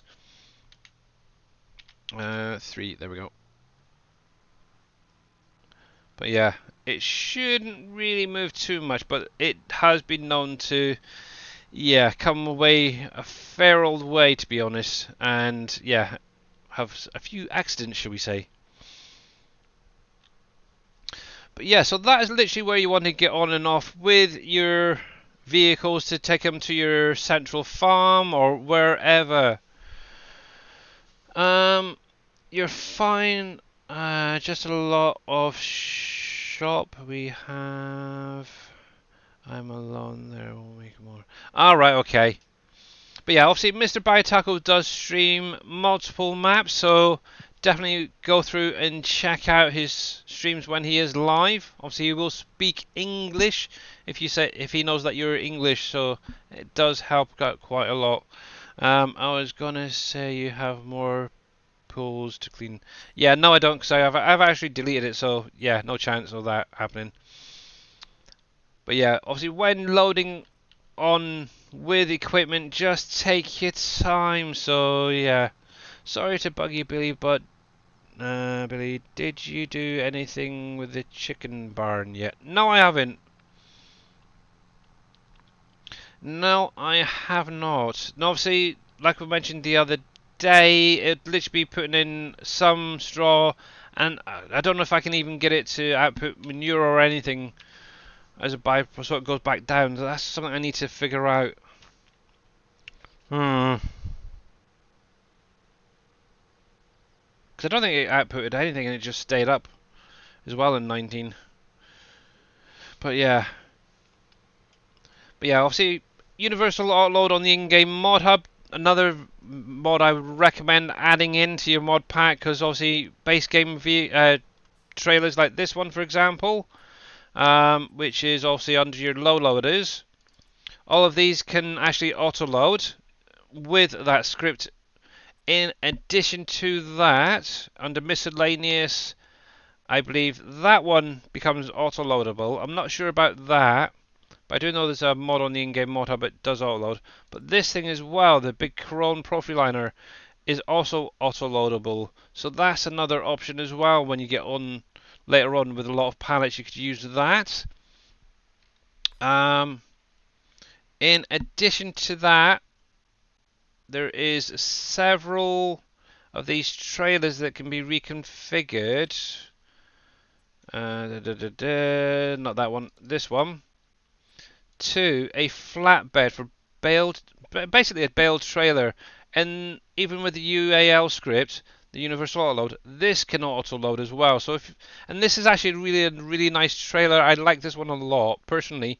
Not only can you hook up multiples of these together, obviously you can, use it as a bail trailer, loading pallets onto it, but you also have two different extensions for crop, and this is actually a trailer I think should be on every starter farm, at least one or two of them. Now obviously there is limited color wise, but obviously I do have a modded version that will do any color. So yeah, and I've been using this quite a bit, to be honest. So this is, I think, my favourite starter trailer in game. But yeah, let's get this loaded up, and then what I'll do is take that quick break I mentioned, and I will be right back. But yeah, don't try and drive whoosh onto this thing. Just slowly go onto it, and you should be fine. There you go. Absolutely lovely, just like that. And there you go, you're loaded up. I do know some people, if they've got super strength enabled, they have been known to flip these things over. But yeah, just bear that one in mind. Yes. Actually, myself, I have, that's why I'm not streaming at the moment. Okay. So, I know personally, and I'll see you in a minute there, Rusty Sec. A couple of times when I was using it initially, I was coming down this waterway, not paying attention. I think I was actually watching someone stream at the time, and I think 3 or 4 times I've ended up just driving straight up onto the land and tipping over. So yeah, when you're using the barge, even though it's really slow, keep a close eye on it where it is. So yeah, otherwise you will end up crashing. So there we go. How many concrete factories should I put down? It's literally up to you. I only used 1 when I was playing through, but you could put 2 to get double the amount out quicker. Obviously, it depends on how fast you want to get your bridges built and stuff going. But yeah, I am going to take a couple minute break, and I will be right back, guys. But these guys in Discord will still be able to chat to you if you do have any questions.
And I am back. There we go. Back, Billy. Thank you very much. Oh, November, that'd be quite nice. Cool, right before Christmas. Nice, Mr. Back to buy tacos. So, excuse me. Let me jump over. Oh, don't want that. I'm going to use this a sec. So the last thing I really want to cover is obviously these buildables. Now, with the way they're set up, once you get products into them, the trigger that you unload into is going to basically start raising up and prevent you from adding any more products into it. So whether it's a bridge or a production, what you want to do is load up everything apart from one product line to 100%. So just look at this bridge a sec, the display. Now obviously you've got concrete, you've got wood beams and long planks that are 100,000 each. I would get them in first, along with either the nails or the metal.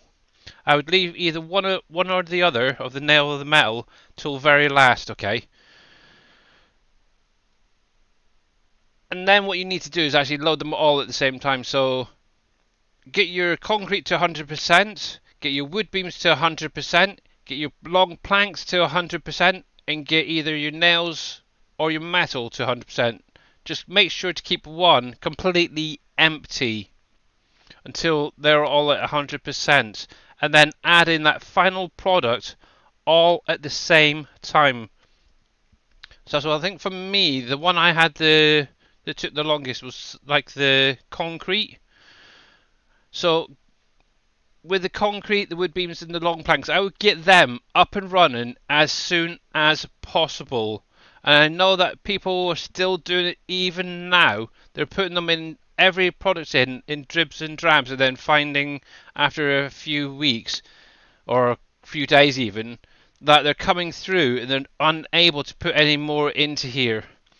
Now what I'm going to do is I'm going to basically fill this up and get this bridge actually building, but I'm not going to show you it because I'm not going to show any but some cheating. So let me go to, where the frickin' heck is it? That one, a sec.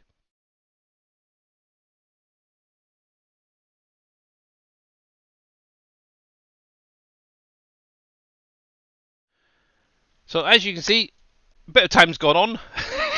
I've got all the products in there and it's now building. So let me up that time. And what I'm actually going to do is put the F5 button on. Now obviously if you've got the Easy Dev tool, you can actually watch not only the bridge kind of coming in, but you're going to see that trigger is actually going to start raising up as it's building. Hopefully. There you go. So it's going to go up in little increments at a time. And this is what the big issue people have. Is obviously once it gets to a certain height, so probably the height of the actual building here, you won't be able to put any more into it unless you actually get into that trigger using flight mode or something to finish it off. So make sure you get everything in there prior, like I just said. And as you can see, that trigger is slowly raising up, and that is why you have the issues. So yeah, it's the easiest way of actually us setting it up. And you can just see that there's at least, what, 1, 2, 3, 4 of those bridge pieces now spawning in.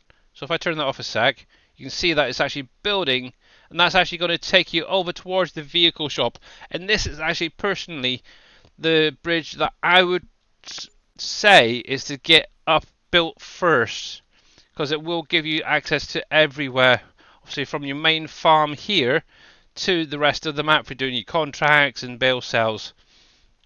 Now it will take, what, I think it's around about an in-game month or so, maybe 2, to actually fully build that.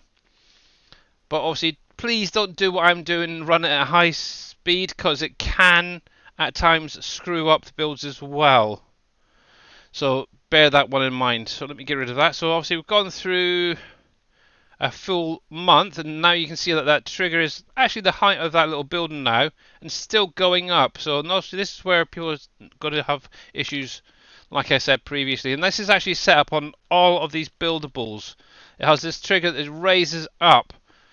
So yeah, keep that in mind. So if you do put them in dribs and drabs, you're going to really screw things up. So get at least all bar one line in there at 100%, and then get that last one in all in one hit. So we can get rid of that. But that will basically go up about 10 meters into the sky. Obviously you could come in, use Easy Dev tool. There is a flight mode here that will allow you to actually go up in the sky to above it, and you might be able to drop some pallets in if you wanted to do it that way maybe. But yeah, obviously you can go into your XML, edit it, and yeah, it's a lot of trouble. But yeah, just try and do it the correct way. It makes life so much easier. Let me get rid of that. There's the bridge slowly coming in. But yeah, this is actually one of the bridges that Green Thumb Farmer did initially for the map. Obviously, he also went through and did the production, the bascule bridges, the fuel, and the fuel. I noticed you never said about seed for to new people. Yeah, obviously that is another option if you wanted to save some money. Actually, while that's building, in the tier 1 productions, once again, for PV mods, there is a seed maker. So you can put your grains into that, make some seed. Obviously, it's a free one as well. You have the individual herbicide maker, the liquid fertilizer as well there. Obviously, that you would need other factories, set up like the charcoal factory, for example. Same with this, you'd need obviously soap. So these are more of a later game sort of thing. But yeah, obviously you do have this one as well. So if you've got some silage or animals or compost, that's another thing that's on here you could do as well. You could turn compost into a fertilizer or even use compost as a fertilizer on your fields. But yeah, you got a seed and fertilizer maker there. You got this here. Obviously, this is where the money is really starting to build up and build up. So you have to sort of weigh through what you'd want to start off with, and obviously build up your money that way. Compost. This is you can put in your straw. You can put grass in there. You can put a whole variety of different things, like it shows in the bottom corner there, to make your compost. Obviously, compost can also go into some of the greenhouses later on. But obviously, you will need diesel as well for that. You could buy it in there as well if you wanted to, and do it that way. So yeah. But yeah, you could quite easily just grab either one of these. Actually, that price is a little bit high. I think that might be dropped a bit on the seed maker. Interesting. Never noticed that. Where? Yeah, I think that needs to be dropped down a bit price-wise, as it's only doing one. That's doing two, and it's like a fraction of the price. But yeah, there we go. But here we go. So there we go. The bridge is slowly coming on, and looking at that, I'd say it's probably built by now.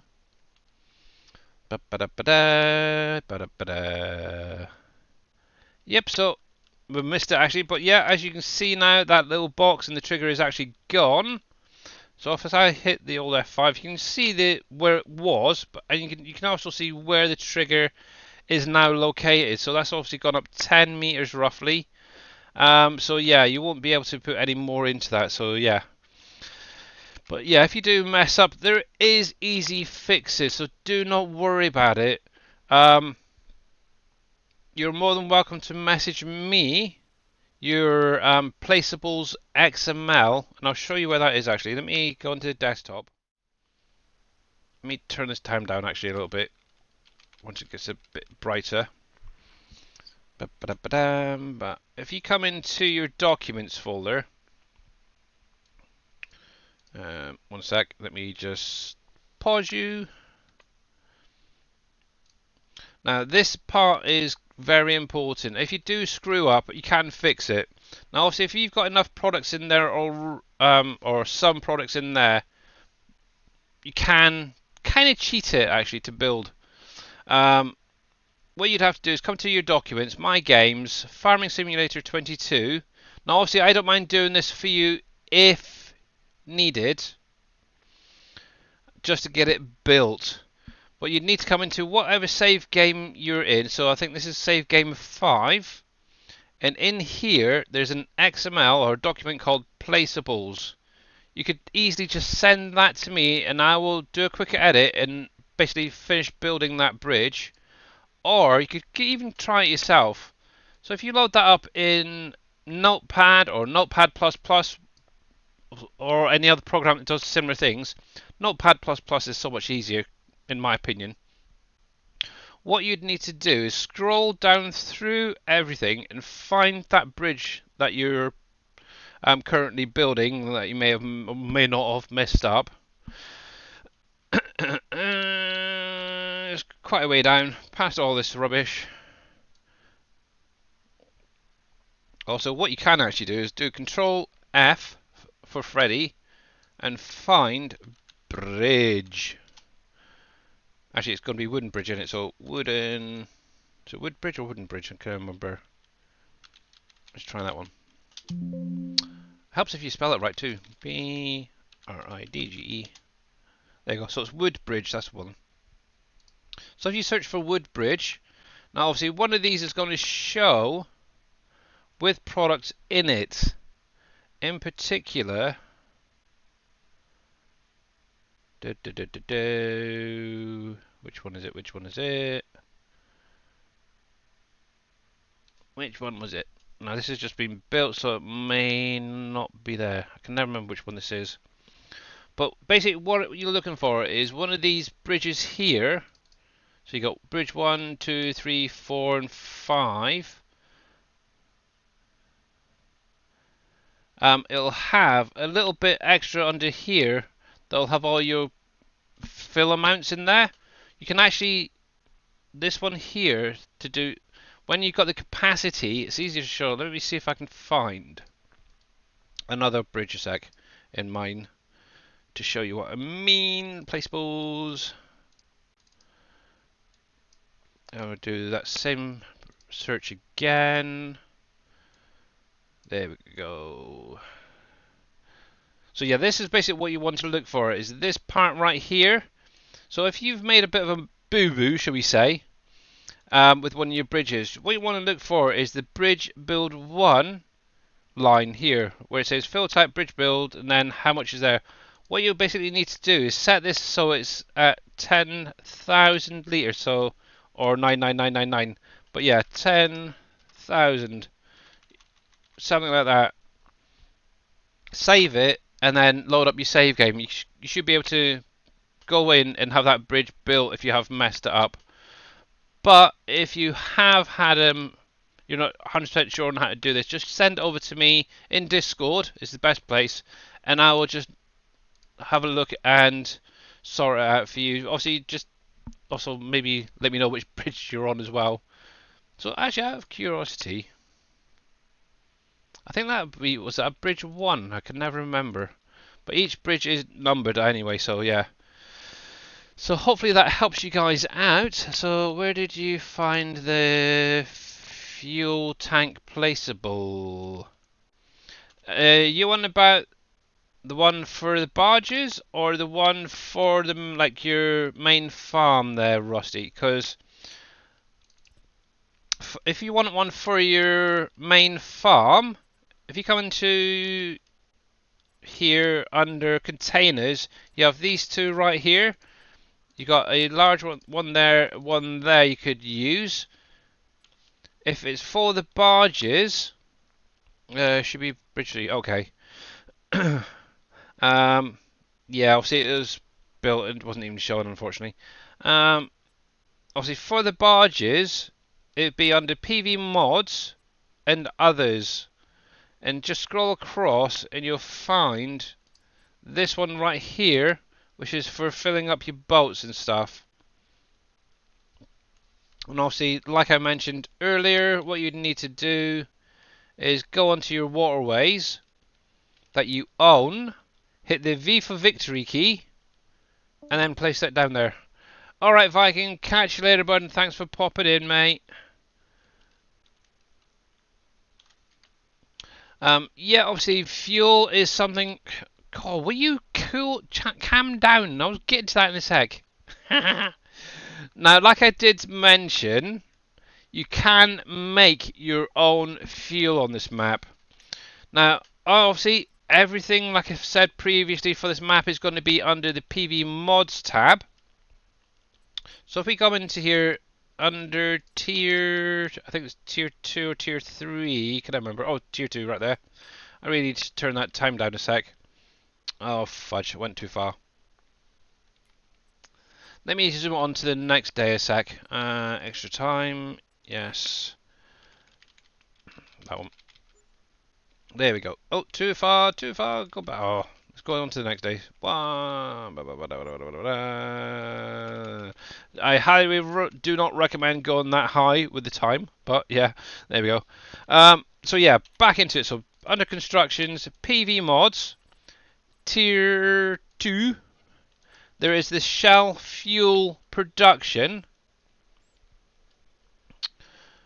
And this is actually going to produce fuel or diesel from different crops. So sugarcane, corn, sunflower and sorghum can go into it and make fuel.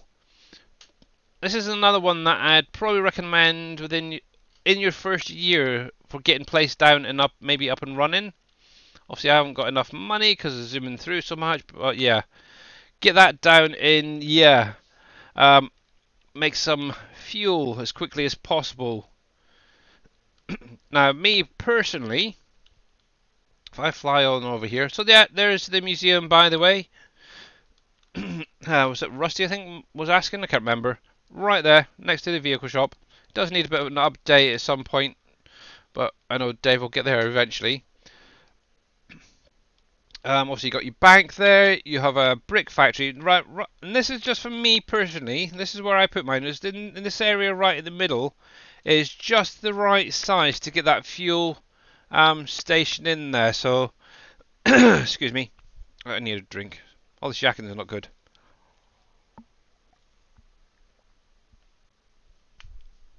There we go. So yeah, this is where I've actually got my fuel production right there. The Shell station. It makes life so much easier. Obviously later on I did mention about bigger storage barrel logistics. It's right there. Obviously this is going to take all of your pallets, or the majority of your pallets that are on the map. Obviously you got the unload trigger at the back here. And then on the front there's 2 spawn areas on this. Now I have covered this previously. So obviously when you get to this, obviously one side on the left is going to output products that can go into other productions, okay? So if you wanted to store up your metal, your concrete, your wood beams and stuff like that in here, it would all spawn out on the left hand side, okay? Obviously when you purchase it, a player trigger will actually pop up just in front of the Barrel Logistics sign, so you can actually spawn the stuff back out. Now obviously you cannot distribute to this or from this, so bear that in mind. It's just a storage. Now also I did mention there's 2 spawn areas on this. On the right hand side it's actually now been set up to spawn final products, so products that won't be going into any other factories. So things like your breads, your Pepsi drinks, for example. I was just seeing the Pepsi factory over this back there. Your CBD oils and stuff like this. They will all spawn out on the right hand side. Now obviously when you do purchase this, let me cheat in some money just to show this off a sec. But because I've pretty much covered everything I wanted to for the minute.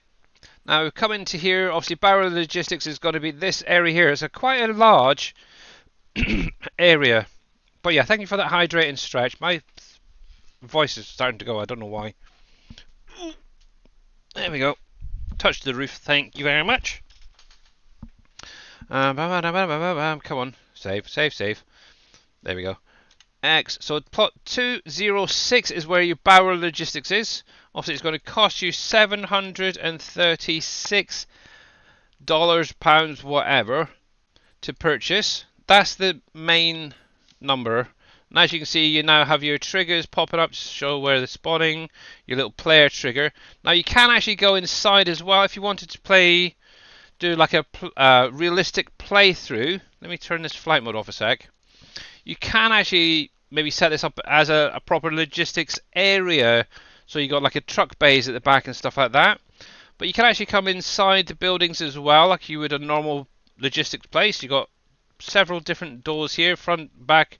You got these shutters that can open up, which is quite nice. You could have a forklift in here. You could set up, I don't know, what would you put, like bays for your pallets, for example, here, that can then be loaded onto your trailers and taken off to sell points or whatever.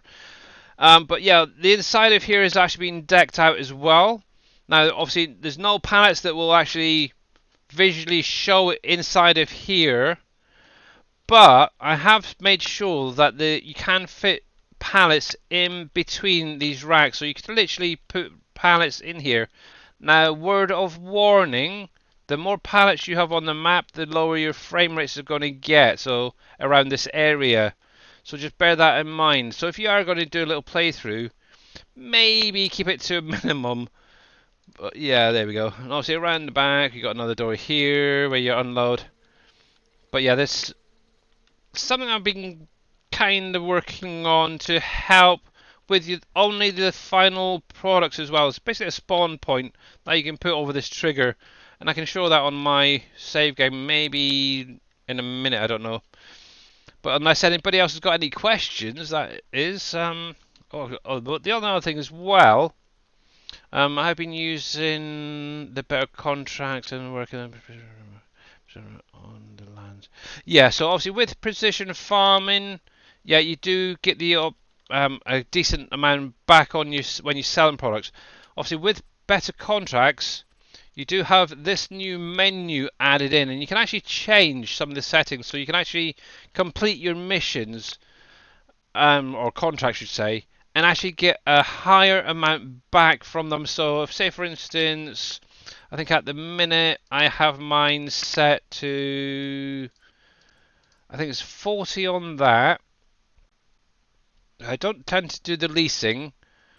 Obviously, what I would do to maximize it is set it to unlimited on current concurrently active contracts. So that's going to be the amount of contracts you can have in one go. Hey, Mr. Cope, how you doing? Set that to unlimited, and that will allow you to have all the contracts and just attack them when you want to. This is the main thing here. This one here, the delivery on harvest contracts.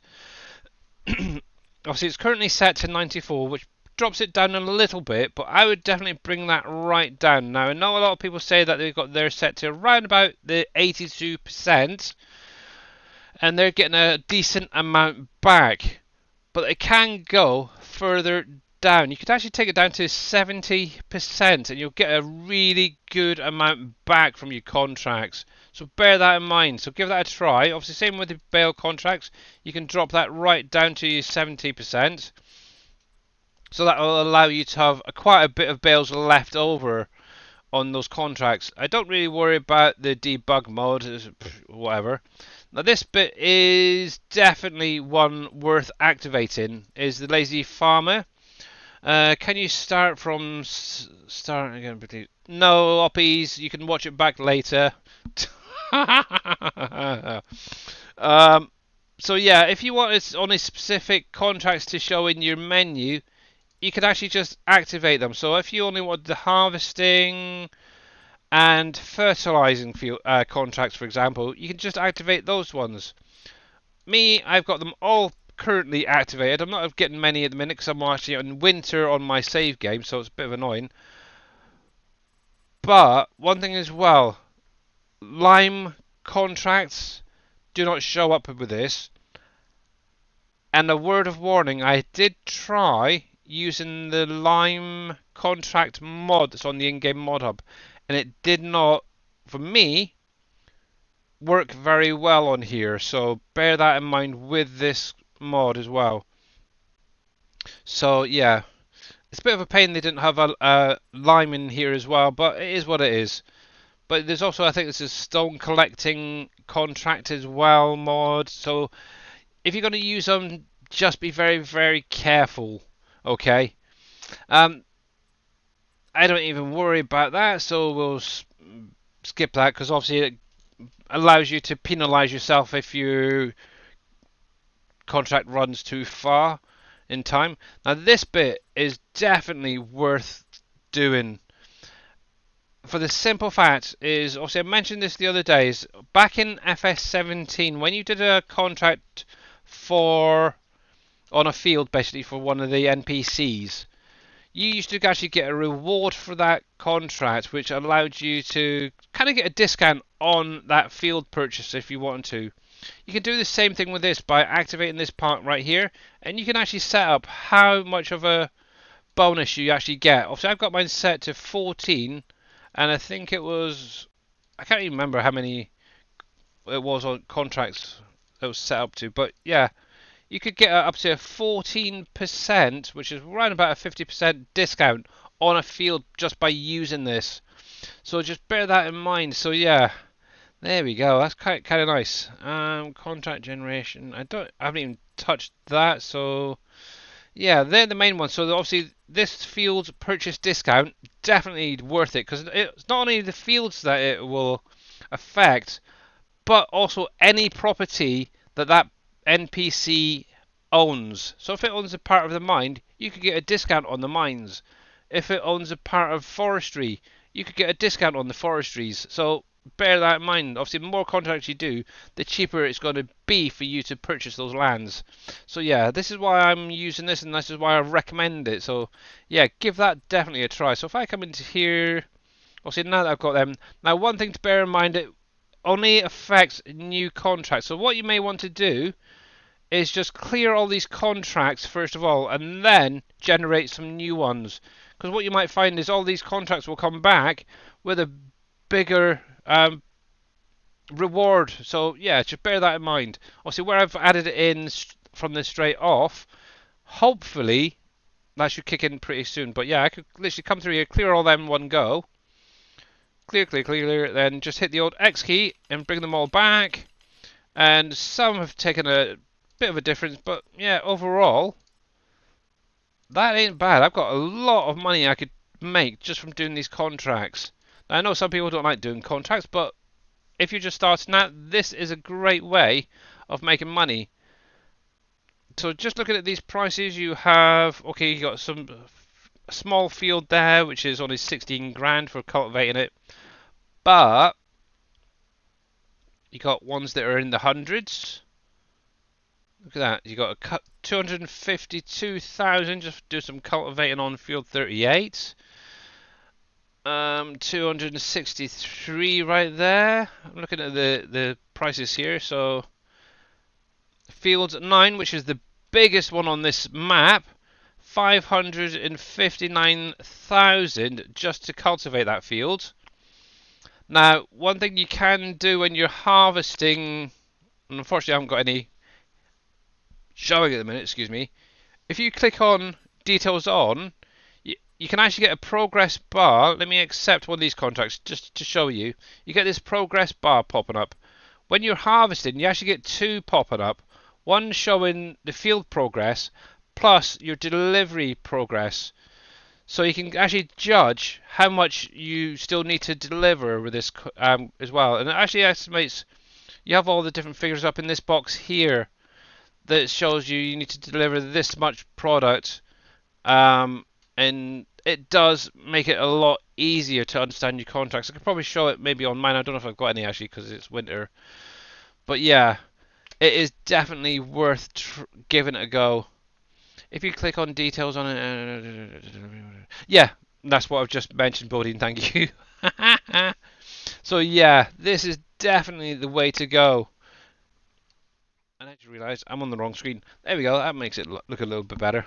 So yeah, get this mod installed as quickly as possible. But yeah, maybe want to just clear those contracts, get some fresh ones going in, and obviously make as much money as possible.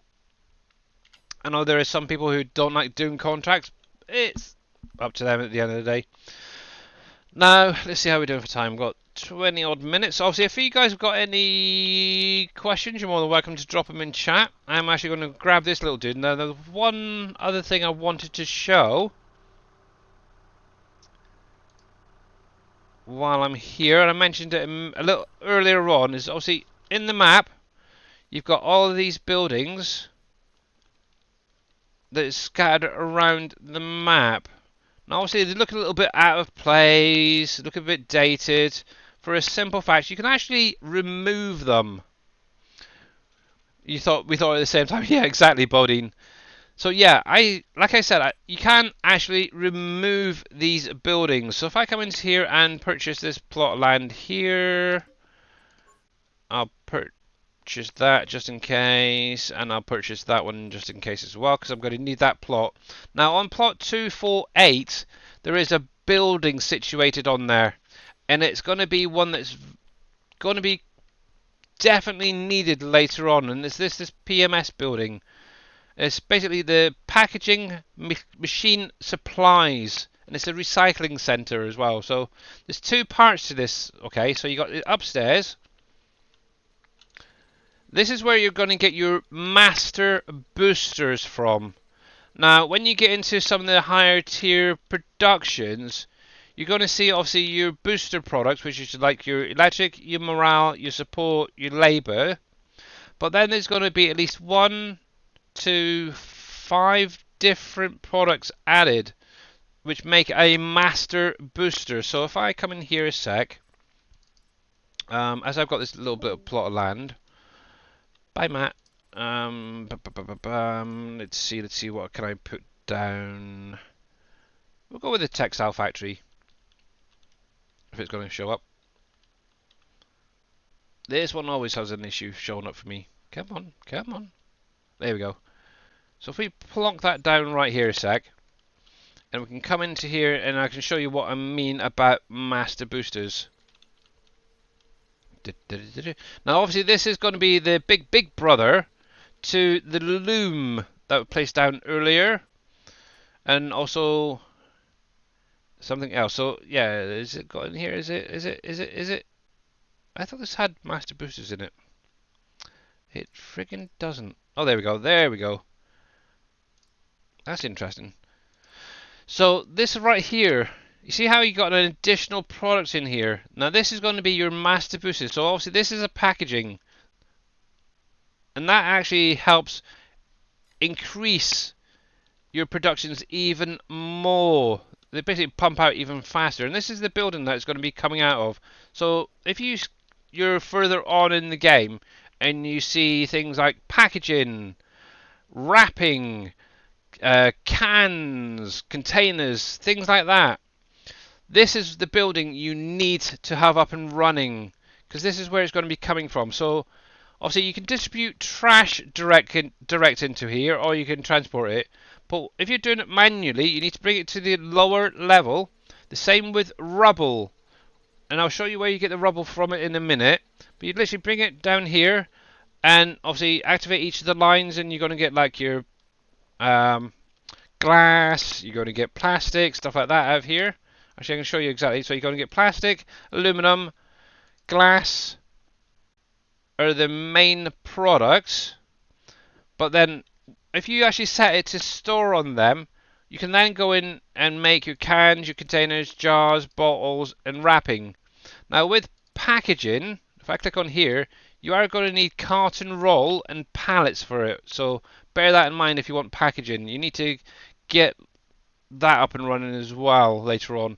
But this is definitely more for your tier 3, tier 4 productions. Now obviously I mentioned about rubble. Where the heck do you get rubble? And that's what you get as a byproduct from breaking up these big buildings. So grab your little skid steer with your rock breaker on, turn it on, and just drive up to the building. And just like those mine walls, beat the crap out of it until it demolishes itself. And there we go. You can do this with all these little buildings up here and anywhere around the map. And the nice thing is, obviously, there is your rubble. Pick it up with a wheel loader or a bucket or whatever. Take it to PMS on the lower level, and that will act as the same as the trash. So yeah. And the nice thing is, once you've cleared all these buildings, you can actually repurpose these lands as well. So like for me, on my save game, obviously I've got rid of all of these buildings up here now. I think right here I've got my CBD, no, it's the tobacco factory here. I've got the butcher factory behind that. obviously Aurora Textiles over here, so you can literally repurpose the whole land. What I've also done is that with this area here on my save game, I've actually gone through and flattened the entire area and added in 2 new fields. So you could technically come through and make multiple fields on here if you wanted to. Just one thing to bear in mind is, obviously you've got grass right here. Cut it, make some silage bales, sell those silage bales, make some money. So yeah, there's a whole load of ways of making money and doing things. So hopefully I've covered most of it anyway. Just before I jump over to my save game quickly to show you what I have been working on, does anybody have any last minute questions while I'm here? Walmart. Nope. Okay. Coolio. Obviously, I haven't got into the desert myself yet, so you have to wait for that for any questions. So, but yeah. What came first, the chicken or the egg? The egg did, because lizards laid eggs. So yeah, there we go. And how you doing there, Big Daddy? By the way.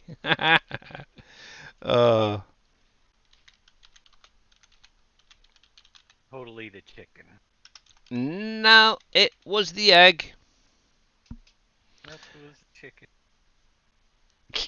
Mind you, that is one that's been going on for years. No, it's a chicken. No, it's the egg. No, it's the chicken. No, it's the egg.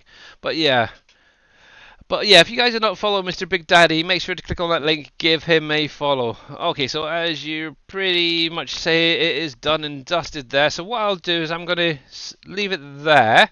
I'm actually going to load up my own save game. So let me go over to desktop so you can see what's going on.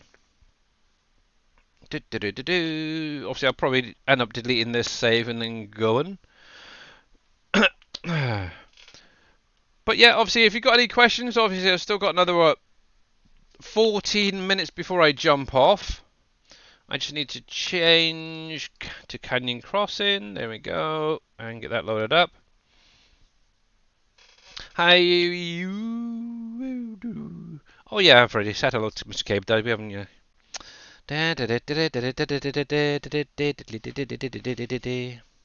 Hello, dear. Again. I wonder if I can get this open with my pinky this time. These blinking milk bottle cartons are pain. Come on. Nope. Ooh, one sec.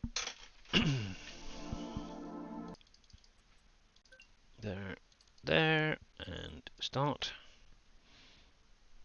Do I have any squizzles or something pointy in here? Yes, I do. Yeah, I don't know if you guys get it over in America and stuff. Is these cartons of like chocolate milk or strawberry milk, and they got the little pool thing on it, and it's like impossible to get them out with your fingers. There you go, dear. You didn't bring a blade, it's that? No. Yeah, my daughter's started drinking a lot of like chocolate milks, and yeah, it's a nightmare to get that little pool out. I was able to get one out the other day with my pinky, but the ones we get from our main grocery or supermarket, it's really hard to get them out. So you have to actually use like a knife or something. So yeah. But yeah, here we go. So, but obviously we've still got another 10-ish minutes, guys. So if you do have any questions, you're more than welcome to drop them in chat. But obviously, like I said, that is probably going to be most of what you guys need to do and get up and running when you're first playing the map. Obviously, it does get a lot easier once you get like the concrete and the steel factories built, because obviously you can just pump the stuff out really quickly with that way. Now obviously with those different tier stuff, remember, so say for instance we started off there with the small flour mill. Obviously from there you've then got obviously the grain mill extended. Obviously once you've got the grain mill extended, you could then just get rid of that small flour mill Same thing with the bakery. Obviously, that's the bigger brother of the oven. But obviously, from that bakery extended, you then have Heartland Breads, which is built into the map, which is another buildable. And once you get to that stage, what you'll probably want to do is start deleting some of these smaller productions. So bear that in mind as well. That's the whole point of the tiers, is so you can progress into the bigger factories on some of the lines, so you can remove some of the stuff. Same thing with the dairy extended and the Borden dairy. The Borden dairy is the bigger brother, so you could technically just delete it and replace it with Borden dairy. So yeah, you went too fast, Billy. I know. I was trying to go as slow as possible, Mr. Grits fan. But also, like I said, this stream will be saved on Twitch for at least a month. But it'll also be going up on my YouTube, so you can actually go through it multiple times and watch it and hopefully get some answers. But yeah, obviously I am going to be around anyway. I did try and keep it a little bit slower, so yeah, than normal. Right then, so where are we? Oh, daytime. So yeah, this is my own little save game. Come on, kick in. There we go. So what I've been sort of working on is some additional smaller storages. Now, at the minute, under the PV mods, this has not been released, so please don't ask for it yet. Under PV mods and storages, I've added in all of these. I've still got to finish them off. I want to see, first of all, if I can get them colorable to make them a little bit more selectable. Currently, I've got one that's set up that does everything. It just stores it. It doesn't distribute or anything like that. But there is one that does distribute. I did think of that. But then I've got all these individual ones that are set up for a specific line. So like the breads, for example. So if you've got the Heartland bread or the extended one, you could use this as an additional storage. These will distribute as well, by the way, guys. There's a cereal one set up. There's one for your construction materials. I haven't fully got them all finished off. One for your drinks. What I've tried doing as well is combining some of them. So all of the drink stuff, so like your wine, your vodkas, your juices, Pepsi, stuff like that, is all into one now with your coffees and such. So yeah, construction. So obviously that's got steel products in there, stuff from your concrete, plus I think the Alcoa is in there at the minute. There's one set up just for your farm products, or for your animal products. So your wool, your cashmere, eggs, duck eggs, down, honey, and wax. Obviously, this is all distribution sheds. There's a final one. I'll get to this in a minute. It's just a trigger, but I'll explain that one a little bit more in a minute. Obviously, you do have a flour one there if you wanted to. There's one for... I'll explain that one as well again, but it's for your grains and your orchard products. So stuff off your field, your potatoes, all that. It can be distributed through if you wanted to. I'm not sure if that's even going to be staying there yet. One for your master boosters. So if you're producing a lot of master boosters and you've not got anywhere to put it yet, I've got one set up that will distribute just those masters. One for your meats. And this is actually a cold storage one. I haven't quite finished this one off. I want to get the fan animated, so it's kind of more like a cold storage, but yeah. That's the only odd one out there, but you got your meats there. Instead of using Barrow Logistics, if you wanted to, there's one for mining products. There's one for your sugar factory. So yeah, that's what I've currently got. It's basically replace these ones that you use in the giant storage scripts. For the simple fact is, in your XML, if you use one of these, you're going to have a line for, a couple of lines actually, for every single pallet you have in that storage. Whereas with this, it will combine all those pallets into one line. It makes life so much simpler and easier, and it'll actually allow your save games, once you get further on, to load a lot faster. Now, there is, like I mentioned there is 3 specific ones that, in addition, I've added in there. Obviously, there's one for, if I can find a bleaking place to teleport over to, there we go. One for your crops and your orchard products. It's a little placeable like this, and you can actually unload your products direct into that, and it'll distribute to your factories without having to spend 3 hours going around every factory.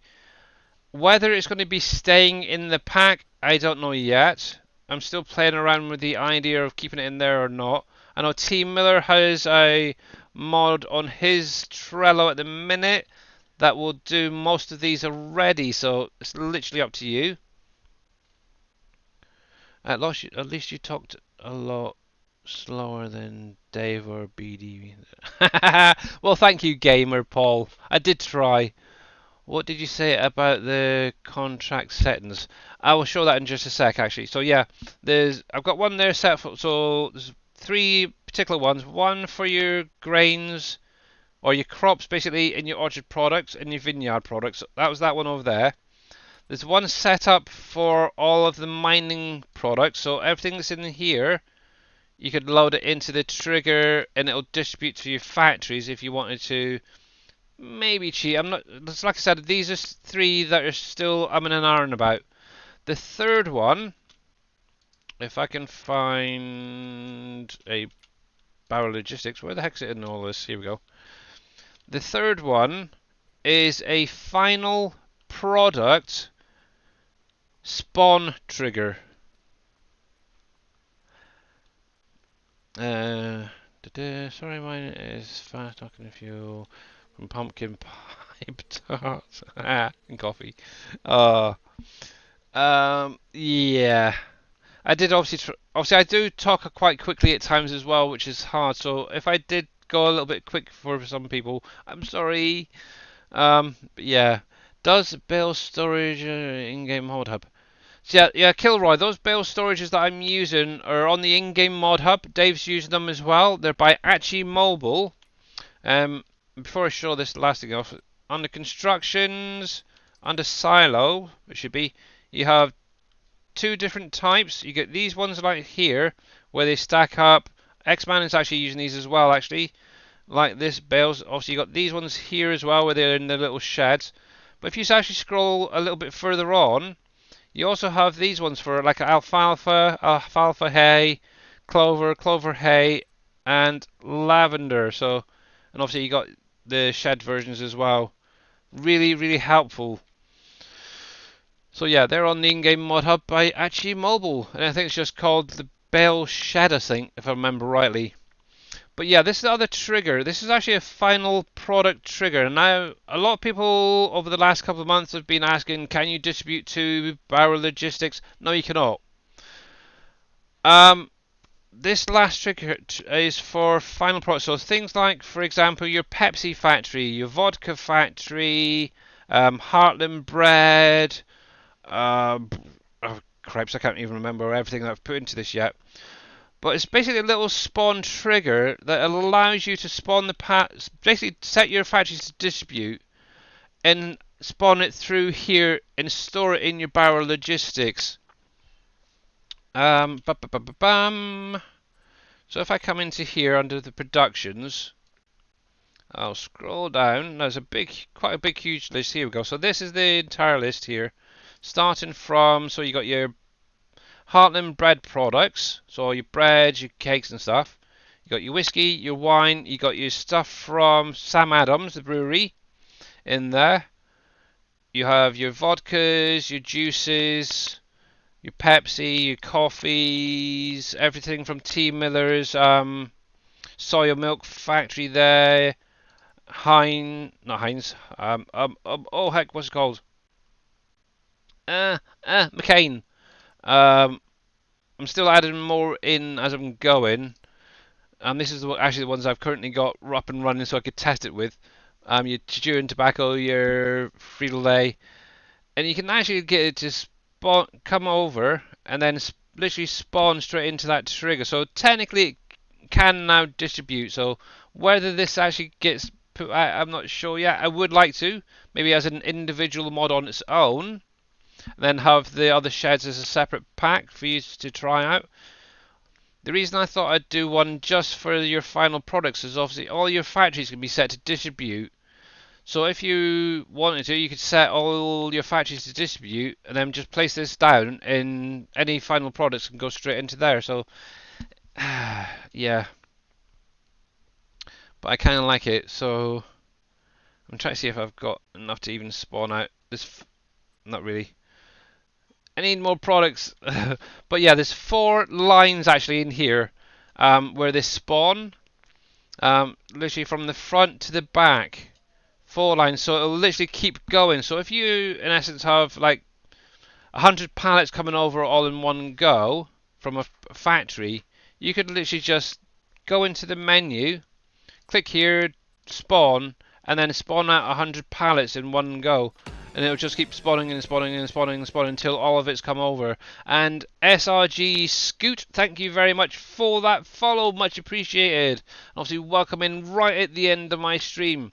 So obviously, this is something I'm still working on. I'm in an iron about the other 2, because obviously, guys do have T-millers and boomhammers actually storage as well. Obviously, I would like to try and get them colorable and maybe add them onto my Trello. But yeah, I'm kind of thinking I might just put this one out as an individual mod on its own. The only thing I haven't quite got yet is to be able to sell it. I wonder if I can do. I actually did change something. I may have to add something in at some point. Let's see if I can get it without hitting Barrow Logistics. No. Yeah, I may have to add in something as a visual just to click on to sell that. Dang. That's a shame. But yeah, I'll keep working on it. But yeah, I'm going to probably just keep that there. Or you could put it anywhere within the trigger. Now, one thing to bear in mind, if you are using auto drive and you're getting them to drive in here, they may come across a pallet or 2. So yeah, if it does come out, so. But yeah, there we go, guys. So that is going to be it for today. I'll be carrying on this on Friday stream, my usual time. I think that's going to be it for today.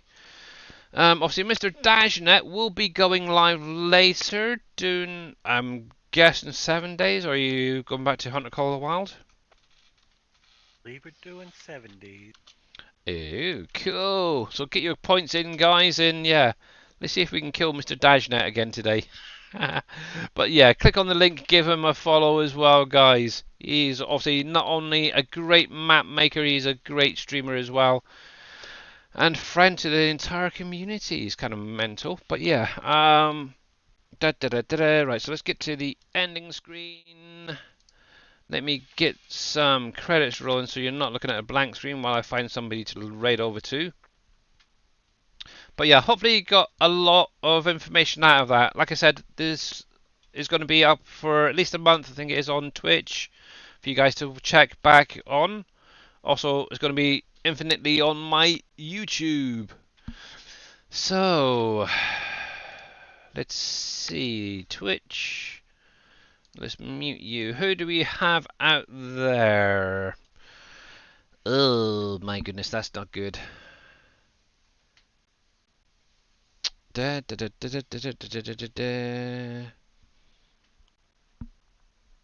yeah, you're very, very welcome there, my dear, and hopefully that does help point you in the right direction. Let's see. We have Mr. Darius Frost. He's doing some Cyberpunk 2077 still. I know he's been gone most of the day, so he'll be probably jumping off soon. We have Mr. Brew Crew 304 currently doing some Ship Graveyard Simulator 2. I really haven't got that many people here doing farm sim, dang. Unless any of you guys can say, obviously, oh, there's an easy guy actually thinking about it. He's doing a bit of FS22. We could keep it within the community, the FS community at the minute, I suppose. Oh, who's that? Easy guy 72. There's a guy on that is a old time. First time I've seen him streaming in a long time, but he's been a friend of the community forever. Oh, who's Stopped that? streaming.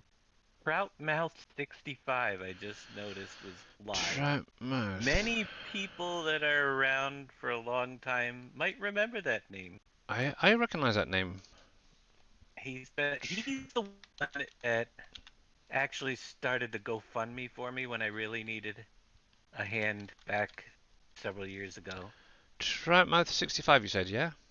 Yeah, Troutmouth65, and he is live, so people should check him out. Well, I think, because obviously he's currently got only 4 people watching. I think we're going to be going over there. He's been there for so long. He's only got followers only chat, so let me.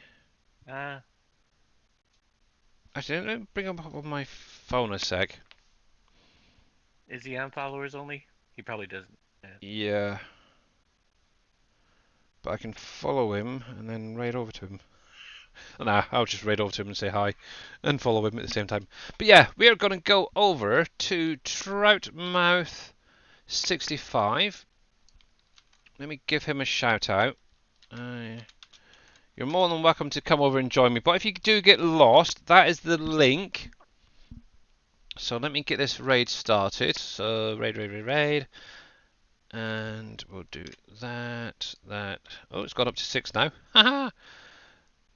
There we go. So recommended by Mr. Dashnet himself. Obviously an old friend. Yeah. And who knows, we might be able to. Is he on PC or console? He's PC. It's PC. He wants to get over onto PV maps then. But anyway, guys, have a great one. Let's go over and see what he's all about. Hopefully he is PG. It does state PG, or is that mine I'm looking at? Oh, this is mine. Hopefully he's PG. So yeah, give him a follow anyway. So yeah. But anyway, until next time, guys, obviously check Mr. Dashnet out later today in a couple of hours. Obviously, I'll be back Friday, so have a great rest of your day and the next couple of days. So have fun, guys. Bye for now. Bye for now, Felicia.